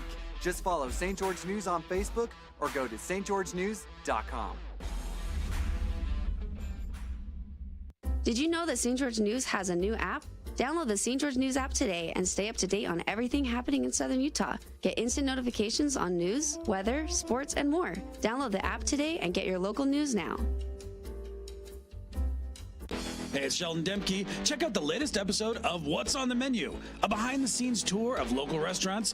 We'll see some of their favorite dishes and get an inside look on how these dishes are prepared. Check out this week's episode at stgeorgenews.com and click the live on the menu tab. Rory? per gallon of gas no, I at don't. Fabulous Okay, I was Reddy's. going to say, if you turn it on, you could timestamp some of if there's any big plays. All right. Well, I'm coming to you. Hey, welcome back, everybody. Devin Dixon, Paul Ratliff. And we go to the 6th inning. Pineview up 1-0. The other games tonight, Desert Hills leading Hurricane 5-0. Hot shot back to Tank Kelly. Underhand goes and gets it, throws over to first to level it in time for out number 1. So Desert Hills, after losing last night to Crimson, getting swept this week by the defending state champs, they're handling Hurricane right now 5-0. That game over at Desert Hills High School, and they're in the bottom of the 4th inning. And it's Kyler Terry that's 1 for 2 with 2 RBIs. Titan Tate also with a RBI. And Crew Christensen has another RBI. As Jace Fillmore is the pitcher. 4 innings of 1-hit baseball over there at Desert Hills. We got Schroeder, 2 hits, scoreless baseball here at Snow Canyon. Of course, Crimson Cedar, that game going on over there at the Field House, where the Mustangs run free. And Crimson playing Cedar City, and it's still last time we checked on that game, that was 6-0. It's now 17-0 Mustangs. Wow. And a pop-up infield, and Goats underneath it for out number 2. In that Crimson game, and our updates brought to you by Nets on Fire, check out Jimmer Fredette's camp coming up in a couple weeks, netsonfire.org. And check out the 3-on-3. Get your teams ready for the Battle on the Blacktop to benefit Cora kids. April 20th and 21st. 4 RBIs for Breck Starley. 6 RBIs for Barrett. Barrett didn't even play last night, and they scored 16 runs. He got 6 RBIs tonight. How deep is that Mustangs team? Boy, Incredible. oh boy. It's like the Murderers Row back when the old Yankees had all those guys, Maris and Mantle and all those boys. Yeah, really is. Incredible. 1-1 pitch from Kelly. Missing ball 2.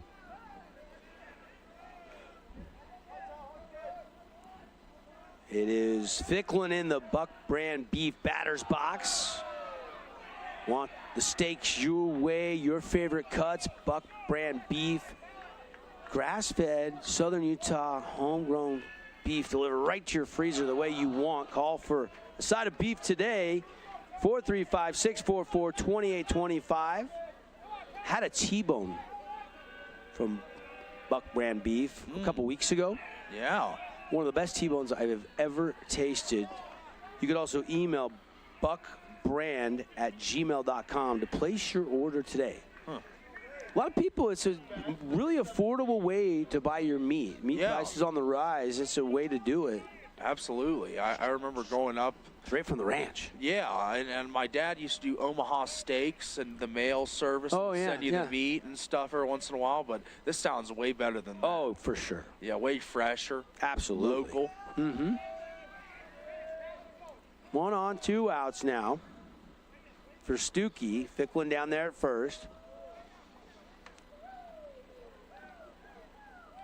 Ficklin on, and he got on. I think it just got him hit by pitch, and that's how he's aboard. But then a ground out and a pop out, and now Tank Kelly cruising here, a chance to get out of the inning. Snow Canyon trailing Pineview 1-0. Pineview came in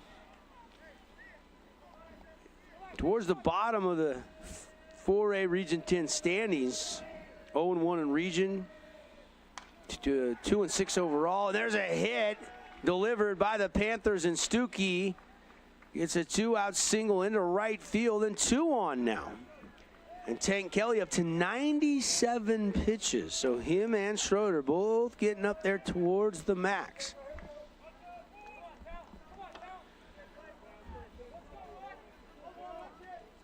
Pitch count getting up high, and the Panthers trying to take advantage of that fatigue a little bit here, as they're trying to add on here with a chance to pull this upset late in this game now. We are in the 6th inning.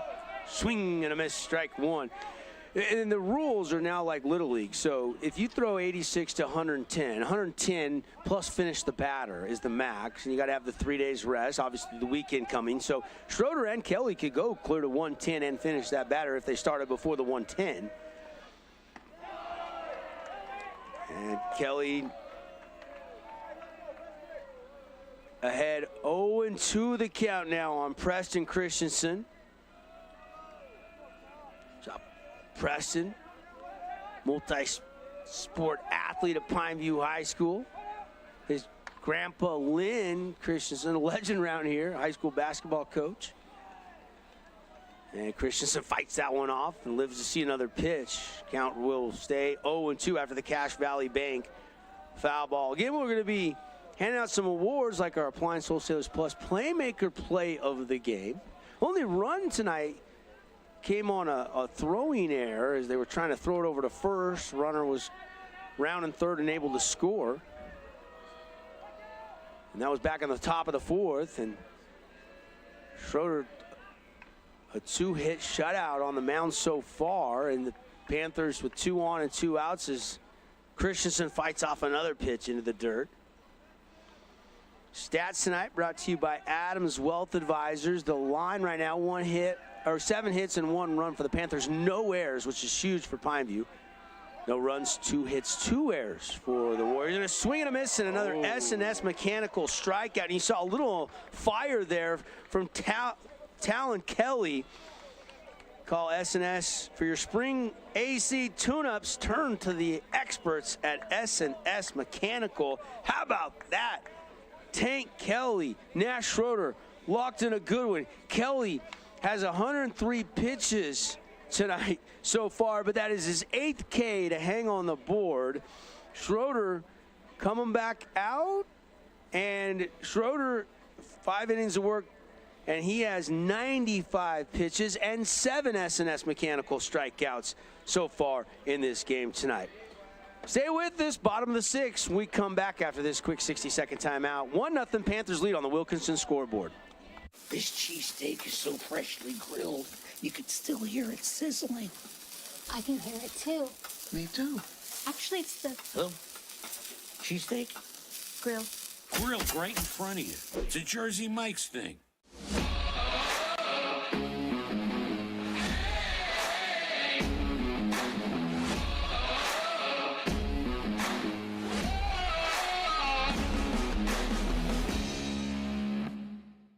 Check out this week's edition of TGIF on stgeorgenews.com. TGIF is your weekend adventure guide to all the fun and exciting things going on in Southern Utah this weekend. Find this week's edition at stgeorgenews.com and click the shows on the menu tab. Have a blast this weekend.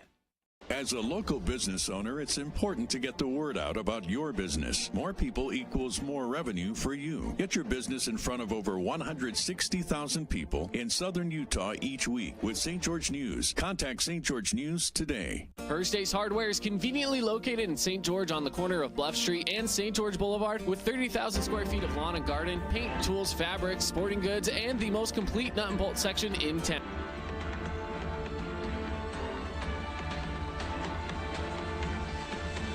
All right, leading off the 6th inning here, it is Sam Lindsay, who again did not get to play the first 3 full innings of this game, serving a 7-inning suspension because he got ejected on a disagreement on a tag up.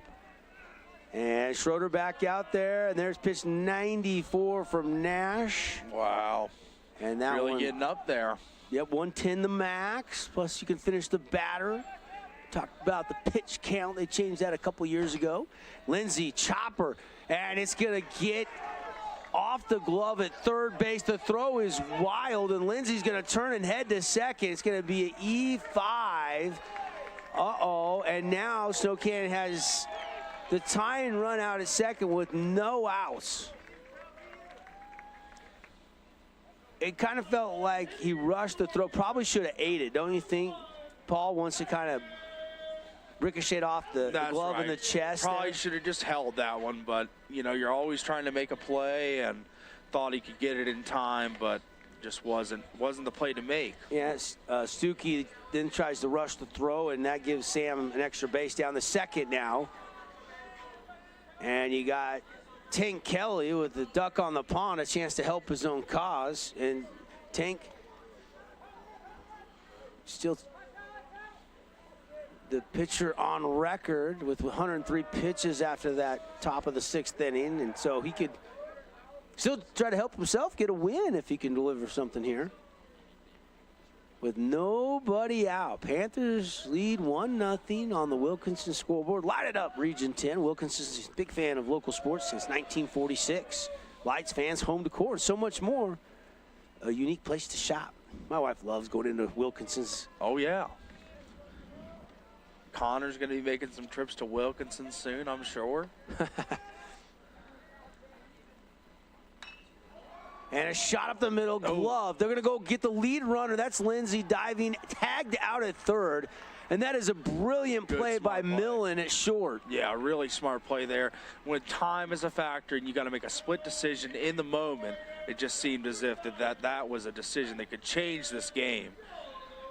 Change this game going forward. And what a play there. Just stop the momentum of the Warriors as they get that double off the air, and he's trying to get to third, Lindsey is. And take a look at hot shot, goes and ranges over, looks to first like he's getting, then changes his mind, contorts his body back, fires the cannon to third, and a nice tag applied over there by Stuckey. And there's nobody happier about that play than Stuckey, who had that throwing error moments ago, and they get that lead runner on a split decision at short by Millen. What? And still 1-0 here for Goats into the Buck Brand beef batter box. Schroeder breaking ball, perfect. Strike 2. Quickly 0-2 on Kyson Goats. Kyson tonight walked. Hit by a pitch. No official at-bats yet for Goats.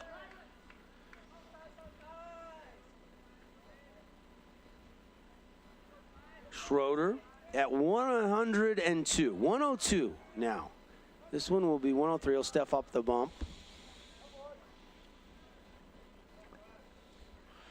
Warriors got to be extremely excited for Nash Schroeder's night to come to an end. Mm-hmm. As they have not been able to solve him all night. Most of the base runners have been free passes from Schroeder. Not a lot of contact at all tonight.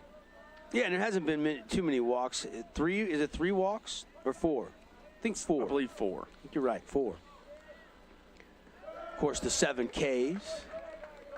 But more importantly, the 1-0 lead right now. Yeah. Shutout. The goose egg up there on the home side. Yeah. 1 on, 1 out. By the way, a pinch runner, that is Kelch, that is running over there at first now. He's not going, and that one's pulled foul down the first baseline. Cache Valley Bank foul ball. No donut run home run tonight, but on a Saturday morning, you can hit a home run by stopping by the Donut Run for fresh kolaches. Yeah, I know. Their buttercream donuts are so good. I know they're a before the show staple for us. We're quite the kolache fans and the Fans Sports Not Network far studio. from the studios, is it? Yeah, stone's throw away, so. 3-2 pitch coming for Schroeder, and a swing and a drive. Goats puts a charge in it, but tracking back and catch made, and Kelch will have to track back to first base. Just a deep out there. Looked like he got a lot of that one, but a nice play in right field by Higbee. Yeah, good amount of metal put on that ball there as That was driven deep to right field. And it's composite metal now, right? Yeah, composite metal. Make that in a factory and charge you $500. That's right. Bats are as expensive as a driver, and you know they really are. One of the elite bats, and it's $350, $400. I bought a. When I was really into softball for a stretch of about 10 years, I had a pretty TPX expensive or something? DeMarini. Okay.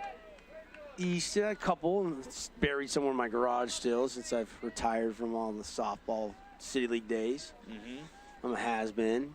I'd rather talk baseball on the network with you guys. Bringing you a great game tonight. Swing and a miss by Swinson.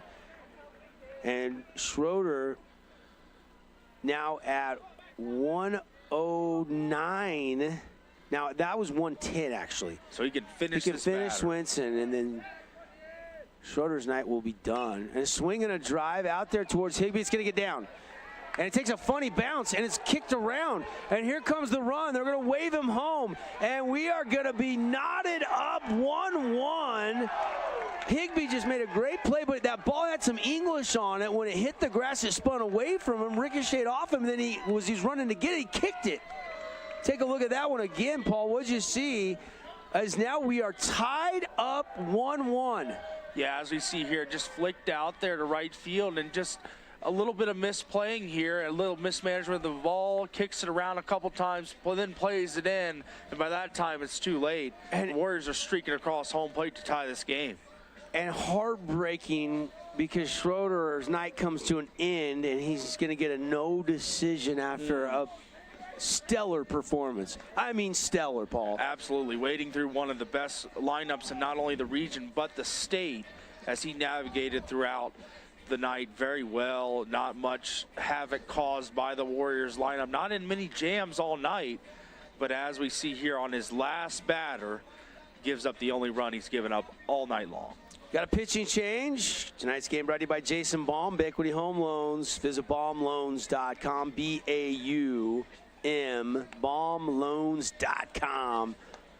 You know, rates are still high, but home prices have come down. So still thinking about buying, I'd rather save a bunch of money on the home price and then refinance in a couple months when rates come back down. Of course, Jason Baum can take you through the whole process. Let's take a break. We'll come back, tell you all about the new pitcher. And it's going to be Millen into pitch when we come back. You're listening to High School Baseball, tied 1-1 on the Fan Sports Network. Markets are unpredictable. Region 10 Sports is brought to you by Nets on Fire, the premier training and event facility in Southern Utah. High-level individual and group training catered to your athlete, plus the best camps, clinics, tournaments, and showcases in the West. Visit netsonfire.org. Adams Wealth Advisory is a financial planning firm that is combined with an investment firm to provide the best possible outcomes for our clients. I always believe if you're intentional with your financial plan, things are going to work out really well for you. Visit adamswealthadvisors.com or call 752-1702 to schedule a time with an advisor today. I'm Aaron Crane, host of the Region 10 Recap. Want to relive the highlights of the game? Look for the Region 10 Recap every week. Just follow St. George News on Facebook or go to stgeorgenews.com. Actually, it's the... Hello? Cheesesteak? Grill. Grilled right in front of you. It's a Jersey Mike's thing. So Millen into pitch, 7 1/3 have worked this year. He's given up 10 runs, 9 earned. He's walked 7, struck out 9. And ERA is 8.59, and they turn to Kyson Millen in a 1-1 game. And again, can't say enough about the performance tonight from Nash Schroeder. Schroeder used every pitch he had, 113, and just sensational. 3 hit, 1 run. And it came moments ago. So he goes 5 2/3, walked 4, and 7 punch-outs. Impressive all-around game, and was nails all night long on the mound. When that one gets away, Pass ball brought to you by Luke Udy at American Family Insurance. And Swinson able to get down to third base. And now Snow Canyon's got a chance here in the bottom of the 6th inning to take their first lead of the night. And have the top of the 7th to close out the game. And they've been trailing the whole game and just have a chance to turn it over this quick. By the way, Ince is pinch hitting here. This is Ince into pinch hit. Ince's numbers, just a $133, the junior this year. We're getting a big-time look from Coach Seacrest here to coming in a big spot. And that go-ahead run is sitting over there at third base in Swinson. Millen, high, lost him. Ince is aboard, draws the walk. And now Loveland will step in.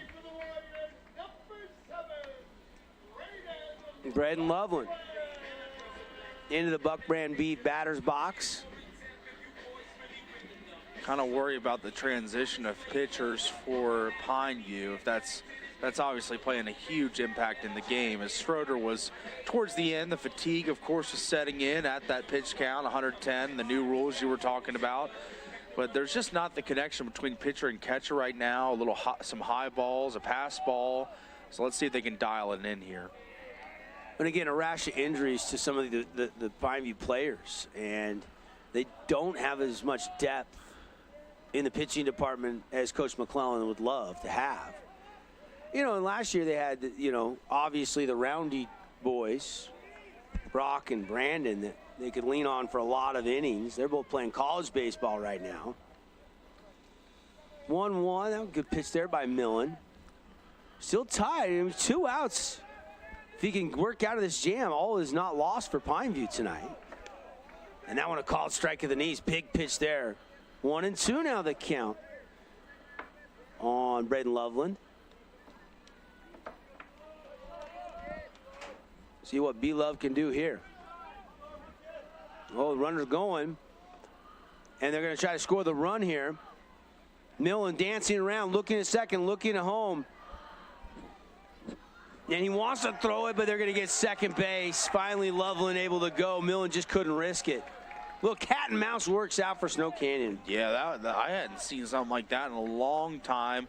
2 runners using positioning to try and evade the pitcher, and it does work out for Snow Canyon as they do have 2 runners in scoring position now, threatening in the bottom of the 6th. Millen now can put all his focus back onto the batter, and that one just a bit high. Ball 2.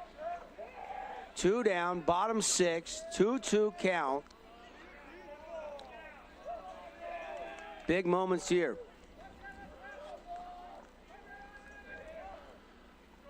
Breaking ball pulled towards the hole. Gathered up by Schroeder, and the throw in time. We go to the 7th, tied 1-1. Sensational. Schroeder on the mound. Schroeder is short after Millen went from short to pitcher. They do tie it up. We go to the final frame when we come back. 1-1 on the Wilkinson scoreboard. I'm entertained. Stay with us. Hope you're having fun on a Friday night. Did you know that St. George News has a new app? Download the St. George News app today and stay up to date on everything happening in Southern Utah. Get instant notifications on news, weather, sports, and more. Download the app today and get your local news now. We are Utah's financial outfitter, and we're here when it's time for your business to climb higher. Cache Valley Bank, mountains await. Member FDIC, equal housing lender. This cheesesteak is so freshly grilled, you could still hear it sizzling. I can hear it too. Me too. Actually, it's the Hello? Cheesesteak? grill. Grilled right in front of you. It's a Jersey Mike's thing.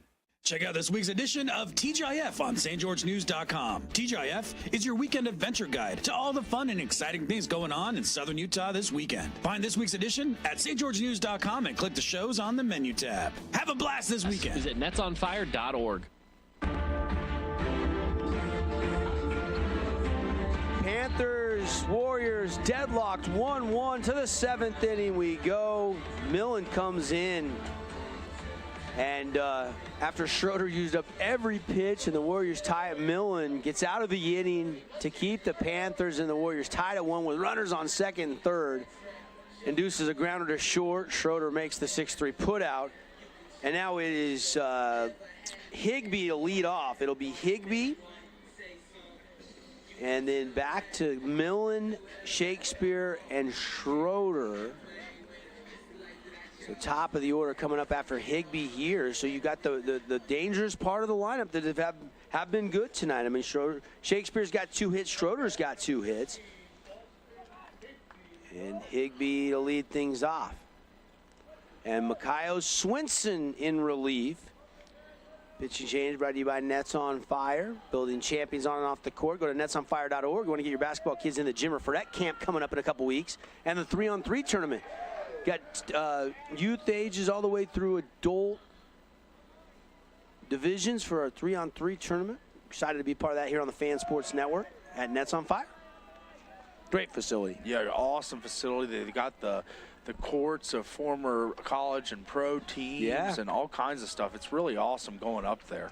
1-1 pitch. That one fought off. 1-2 the count.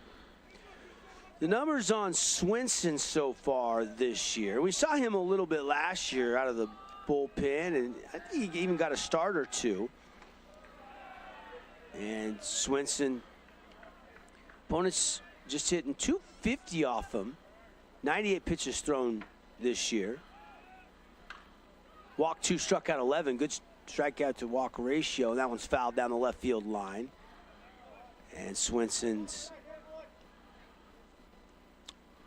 got a chance now to try to get 3 outs and give the Warriors a chance to maybe walk this thing off. Now, Pineview's got other ideas here. Trying not to spoil the gem of a game by Nash Schroeder. A swing and a miss and an S&S mechanical strikeout. 12th of the season for Swinson. Beautiful. Yeah, we talked about placement with Nash Schroeder, but what placement there at the bottom of the zone, painting the bottom right corner, and he just hits it. What a pitch. Swinson only a junior. And that one they're going to peel out there, and did he go? No.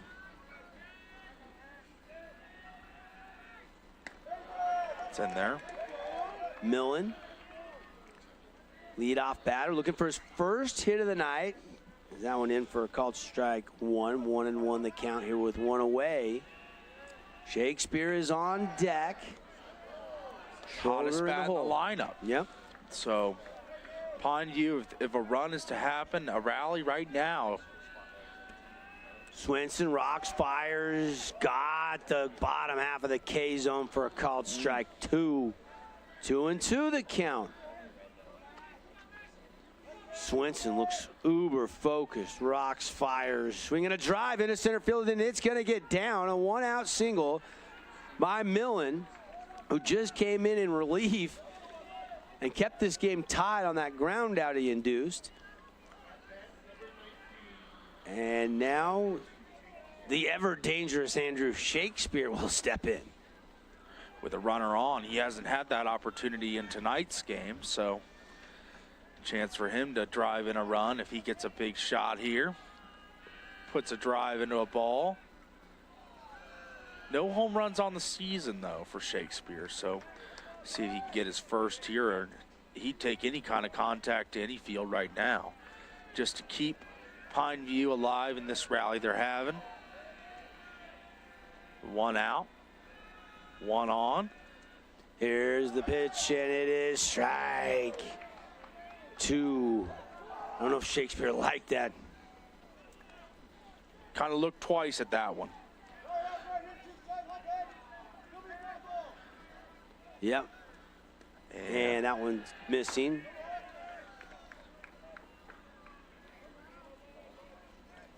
Tense moments here, Paul. It is. You can feel the tension in the crowd as the Snow Canyon faithful watching as Pineview not going away here as ball gets away. It's not far enough. Smith, good job. I mean, sometimes you don't give the catcher enough credit when he's just back there doing his job all night long, like Smith has. Yeah, the defensive part of catching is a huge part of it. And maintaining the ball, not letting it go to the backstop, and throwing out runners. And we've seen some good defense from both catchers tonight. A couple pass balls, but not many. And here is the 3-1 pitch. And he's snap throw over to first, and back in time is Millen.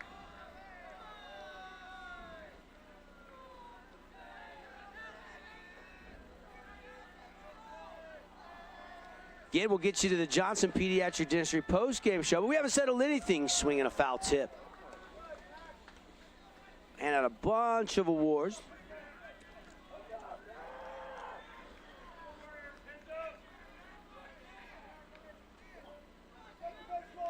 And 3-2 count here. Swinson in relief of Kelly.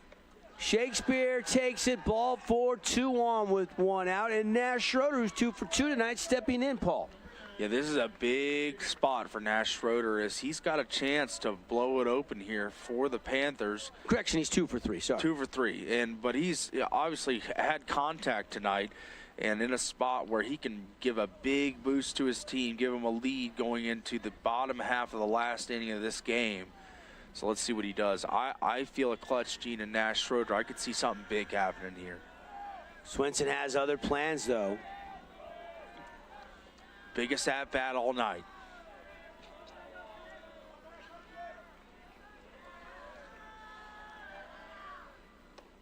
And that one missing inside.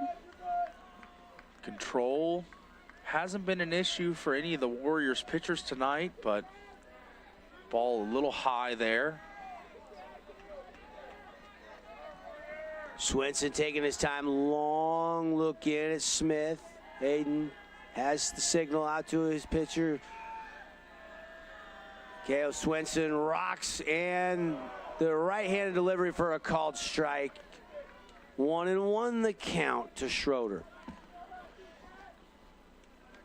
You know Nash probably wanted a green light there, but he's taking wanted all the to take way, one. like. Wanted to take one, yeah.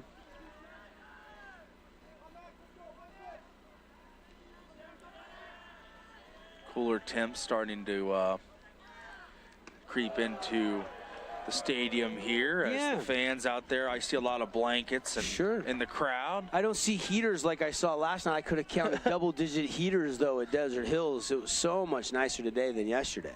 Absolutely. Big moment here. 1-2 pitch coming from Swinson. Has the sign. Smith behind the dish is set. Wiggle in the bat. Schroeder at the plate. Swing and a miss. And an S&S mechanical strikeout by Mikhail Swinson. And down on swings goes Nash Schroeder. Duarte in now. It's still an opportunity with 2 outs. Will this be a rally stop? 2-out rally for the Panthers, or will the Warriors have a chance to walk it off? Top of the 7th inning. We are tied 1-1. And a swing and a drive. And they're going to send him. No, they're going to put the stop sign up. Oh, my goodness. That was a good throw. They put the stop. Good wheels by Millen. I might have risked it there, Paul. I would have, too, in that spot, because if Snow Canyon's going to have something in the bottom half of this inning, you needed to get a run here. Now you need another ball in play. And Brooks Ficklin will be the batter. Yeah. So that way, it's an instant decision. And it was hit so hard, as we take a look at the replay. This was hit so hard, the exit velo off the bat. He got out there in a hurry, charging hard, fielded cleanly. It would have been dangerous. And the throw came down anyway, and they might have had him. That might have been a good stop sign as I take a look at the replay now, because the throw was so good. Now, had that throw been offline at all, you would have still loved to risk it, but you hate to make the final out at home plate in a 1-1 game. And Ryder Harrison did field that and throw a gem down to home plate. To hold the runner, pop up, but it's going to get up and out of play. It's not Ficklin. I'm sorry, Ficklin came to get a bat. It's actually Whites that's at the plate. And Whites has been swinging it pretty good. I think he's got the third best batting average, or the second best batting average on the team. He's hitting .364, so you still got a guy at the plate you can trust. And that one on 0-2 count. He has jacked one out this season. He does have one home run, so he does have capable power here.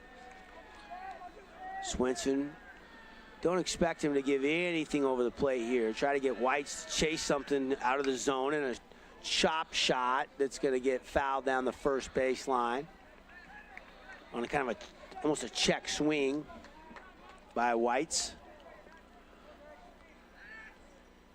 Swenson now 26 pitches in relief of Tank Kelly. And Swenson and Millen are now the pitchers of record. And Tank Kelly and Nash Schroeder, who both pitched great tonight, both will get a no decision.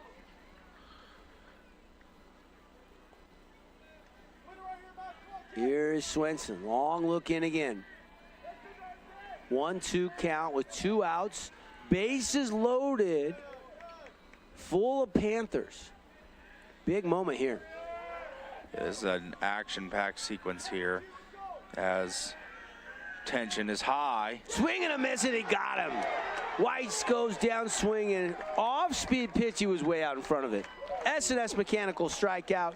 And we go to the 7th. The Warriors a chance to walk it off in a 1-1 game on the Wilkinson scoreboard. Back after the 60-second timeout. Message from our great high school partners of Region 10 Baseball on the Fan Sports Network. As a local business owner, it's important to get the word out about your business. More people equals more revenue for you. Get your business in front of over 160,000 people in southern Utah each week with St. George News. Contact St. George News today.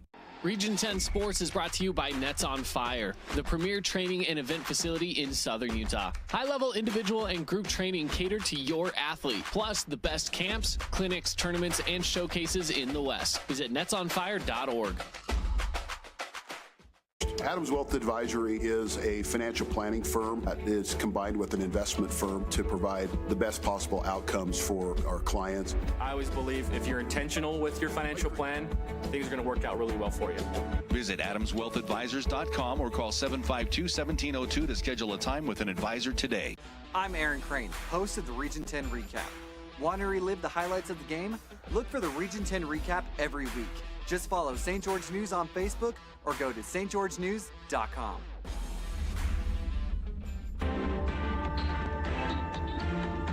High school baseball on the Fan Sports Network. The third game of the week for us. And we got 2 more coming your way next week. But we haven't settled anything here tonight. 1-1 going to the bottom of the 7th between the Panthers and the Warriors. How big was that strikeout with the bases loaded moments ago to get Schroeder and then get a good hitter, and then Whites on the K on the swing and miss. And now Snow Canyon ready to try to walk it off and break the Panthers' hearts here in a Region 10 showdown tonight. The other 2 games, Desert Hills up 9-3 last check, 9-3 over Hurricane. So they're looking good. And, of course, the other game tonight, Crimson Cliffs. Last time we had eyes on that was all Mustangs. It was 17-0. And that game, I'm sure, is over now with the mercy rule. Yeah, 18-0 final. So Crimson stays undefeated in region play. 3 wins this week for the Mustangs. 2 over Desert Hill, or, well, got 1 over Desert Hills last week, and then got 2 over Cedar this week, plus the makeup game against Desert Hills. So they're 4-0 now. And they got Snow Canyon next week. And that is our Bucks Ace Hardware look ahead to the broadcast schedule. Next Tuesday night, Snow Canyon at Crimson. Let's go. Yeah, that's a big game. You know, 2 state championship contenders squaring off in what should be just an epic battle. Yeah, rematch of last year's state championship Saturday game where Bo Sampson got the win on the bump and they didn't get to the N1 game, and Crimson dogpiled at home plate and hoisted the championship 4A baseball trophy. Snow Canyon wants another shot at the Mustangs. I'm sure they played maybe some scrimmages and maybe faced off in some summer league action, but the first high school sanctioned games since that game at Bruce Hurst Field 10 months plus ago. Warriors here in the bottom half of the home 7th. Ready to go. And it is top of the order. Hayden Smith stepping in to lead things off. Then Sechrist on deck. And Harrison.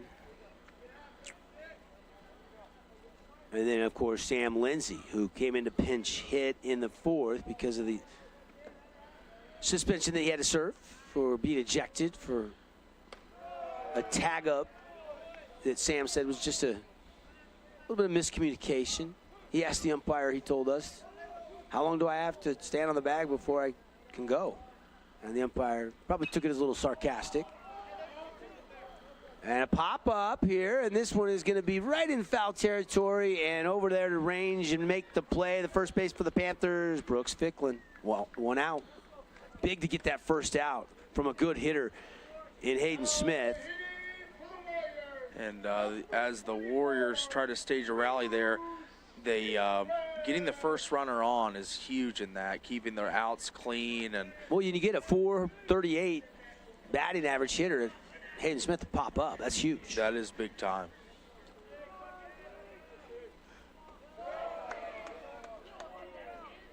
Ball 1, taking and missing was Sechrist on that Millen pitch.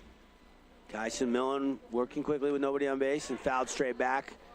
Cache Valley Bank foul ball, 1-1 the count. Appreciate Boulevard Home, our title sponsor of baseball on the network, making your house a home for over 48 years. A swing and a shot lifted high but not deep to right, and he dropped it. He dropped it, and Sechrist was going as you're taught to do, and he'll stand at second on a misplayed ball by Higbee and right. Oh man, been a little rough sequence out there. He had that one that spun away and he kicked away, and now that one just popped right out of his mitt. And all of a sudden, 2 errors after trying to be defensively all night long was so clean. Absolutely. They had a clean sheet coming into that last inning, and now an error last inning, an error this inning, and now they have a runner in scoring position in the bottom of the 7th. And there's a shot off the bat by Ryder Harrison. Back, fly away baseball. A rocket shot. Ryder Harrison walks it off. It's a 3-1 win for the Warriors. What a sequence. You just get the error that creates the extra runner and puts a man on base, and then the jack way back. Take a look at that swing again. Ryder had hit it so fast our cameraman had trouble catching up with that one, but that one way out of here into the trees, and the Warriors have won it 3-1. Triumphant scene right now. You see the guys just stream onto the field and just mob the home plate. Look like the scene out of the MLB when a guy hits a walk-off. Incredible stuff, charisma, talent everywhere. It was a great game. Awesome scene to be a part of. We'll take a break. Heartbreaker for the Panthers. And elation for the Warriors. 3-1 the final on the Wilkinson scoreboard. We'll take a break. 60-second timeout. Johnson Pediatric District post-game show. Bunch of awards. Recap of all the Adams Wealth Advisors statistics. We'll put a bow on this one when we fire up our post-game show and clean it all up, just like Dr. Cody at Johnson Pediatric Dentistries with your kids' dental needs after this 60-second timeout. 3-1 Warriors get the win. Hey, it's Sheldon Demke. Check out the latest episode of What's on the Menu, a behind-the-scenes tour of local restaurants. We'll see some of their favorite dishes and get an inside look on how these dishes are prepared. Check out this week's episode at stgeorgenews.com and click the shows on the menu tab. This cheesesteak is so freshly grilled, you could still hear it sizzling. I can hear it too. Me too. Actually, it's the... Hello? Needed to help you reach your financial goals. Visit Adams Wealth. It's a Jersey Mike's thing. We are Utah's financial outfitter, and we're here when it's time for your business to climb higher. Cache Valley Bank, mountains await. Member FDIC, equal housing lender. Did you know that St. George News has a new app? Download the St. George News app today and stay up to date on everything happening in Southern Utah. Get instant notifications on news, weather, sports, and more. Download the app today and get your local news now. Check out this week's edition of TGIF on stgeorgenews.com. TGIF is your weekend adventure guide. Well, as a local business owner, it's important to get the word out about your business. More people equals more revenue. Are you entertained? Devin Dixon, Paul Ratliff here inside our Johnson Pediatric Dentistry post-game show. Woo! Catch our breath, Paulie. Ryder Harrison, the hero tonight. And the Warriors, comeback kids, they do it again. They had to come back against Hurricane, had to come back against Pineview earlier this week, and they come back again down 1-0 after 5 full innings. They get one to tie it in the 6th, and then they get a 2-run jack by Ryder Harrison to win it in the 7th and walk it off. Yeah, what a performance by the Warriors. The cardiac kids as they come back again in valiant fashion, and I just thought I didn't see it. I didn't see it all along. I thought Pineview was just Nash Schroeder spinning a gem, just doing everything he could to put the Panthers in a position to win. They make it all the way to the bottom of the 7th with it tied 1-1, and then all the wheels come off, and the Snow Canyon Warriors triumph tonight. What a game we were just a part of. I can't believe what I just witnessed. Our Appliance Wholesalers Plus Playmaker Play of the Game. I mean, there's some plays. There's some plays you could look at, but when you walk it off and you get the donut run, home run, you're also going to take home the Appliance Wholesalers Plus Playmaker Play of the game. Ryder Harrison has delivered tonight, huh? Absolutely. I got to agree with you there. A contender for the Playmaker Play of the game as well could be on the other side. Nash Schroeder just spinning an absolute gem, 8 Ks. And just was in control all night long until that last inning and the last batter he faced. So wasn't helped out by his defense, the error before that. But, you know, both sides, there's great contributors on both ends. What a game. No, so much fun. So much fun tonight. And Ryder Harrison is the hero. Unbelievable stuff. Unbelievable stuff. All right, let's open up the discussion of some of our awards. Kind of jumped the gun a little bit. Let's run down the statistics for you. Brought to you by Adams Wealth Advisors here inside our Johnson Pediatric Dentistry post-game show. Whew. Walk off by Ryder Harrison. You look at the line tonight. 1 for 3 with the run scored for Cruz Sechrist, obviously getting that clutch hit there to get on base and set the scene for Ryder Harrison. Harrison 2 for 4 tonight, 2 RBIs and a run scored on that home run moments ago. Goats got aboard a bunch tonight, hit by a pitch, walk. Swinson, huge RBI hit for Mikael Swinson when they needed it to tie it up in the 6th inning.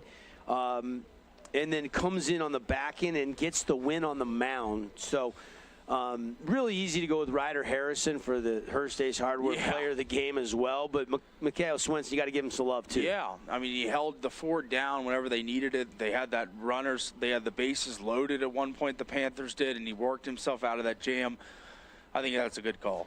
If Pineview wins this game, it's probably Nash Schroeder that's the player of the game because he was so good on the bump tonight. Dominant. But he ends up with a no decision. Kyson Millen gets tagged with the loss. Nash goes 2 for 4 at the plate, and it wasn't enough. But it's a special performance from Nash Schroeder tonight. Yeah, absolutely, a gem through and through, and we saw it spinning all the way from the beginning. And we just talked about his ERA in the pregame, and we just thought, I thought deep down, maybe it's just not because he's not a great player, but maybe just the lack of games contributes to that 1.0 ERA. But we saw tonight in that 1.0 ERA is a real thing. Yeah, no question about it. Defensive play of the game brought to you by Morgan Pest Control. Anything? I still go back to early in the game with that Andrew Lyon double play defensively for the Warriors. I would say that play, it was a momentum changer as Shakespeare had just clubbed one to the outfield, gotten on. They had 2 base runners, and then they flipped that double play, that ranging double play. And I agree with you. That play, I think we're in agreement a lot tonight because I agree with that one as well. Yeah. The awards keep coming. How about our Jersey Mike sub of the game? Probably the spot for Swinson. Swinson coming in relief. I would say that's the easy candidate. Obviously, Sam Lindsay as a replacement off the bench. He could be the sub of the game. had that. He was a contributor whenever that ball was hitting the outfield that ended up being an error. He got to second on that play in the sequence where the Warriors loaded the bases. So he's another contributor off the bench. But I would have to say Swenson is a good call. Johnson Pediatric Dentistry post-game show. Dr. Cody and the staff make your kids feel right at home with all their dental needs. And they always have the new patient special, the exam, the x-rays, and the cleaning for one low price for new patients, just $79. Unbelievable deal there from our friends at Johnson Pediatric Dentistry. Final thoughts, Paulie, just a tough one. Walk off tonight to end it, though. Ended with an exclamation point for the Snow Canyon Warriors. Yeah, it was like a great movie. It had the climax near the end, and it was actually at the end tonight, and it was awesome. The energy of the crowd when that ball was struck, just a bolt of lightning to the outfield, and that ended our night, ended the Panthers' night, and the Warriors are victorious, moved to 13-2 on the season, and they are rolling just along just fine this year. Trying to check here some final statistics. You look at in a losing effort, Millen goes 1 for 4, Shakespeare 2 for 3 with a walk, Schroeder 2 for 4. Of course, the no RBIs because it was an unearned run on an error that scored the lone run of the game for the Pineview Panthers. RBIs again, 2 for Ryder Harris and 1 for Mikhail Swenson in a 3-1 win for the Snow Canyon Warriors on the Wilkinson scoreboard. The donut run walk-off home run. Celebrate by going to the donut run tomorrow. Ryder Harris said you deserve some donuts. Yeah, that's right. Or a sausage gravy kolache. Those are money, too. Yeah. The biscuits and gravy kolaches are really, really good. How about Kelly going 6 innings, gives up 7 hits, but only the 1 run, struck out 8. Swenson comes in, gives up 2 hits, walks 1, struck out 3. He gets the win. Nash Schroeder again, 5 2/3, 3 hits, 1 run, struck out 7. Millen comes in and gives up that walk-off there. He's tagged with the loss tonight.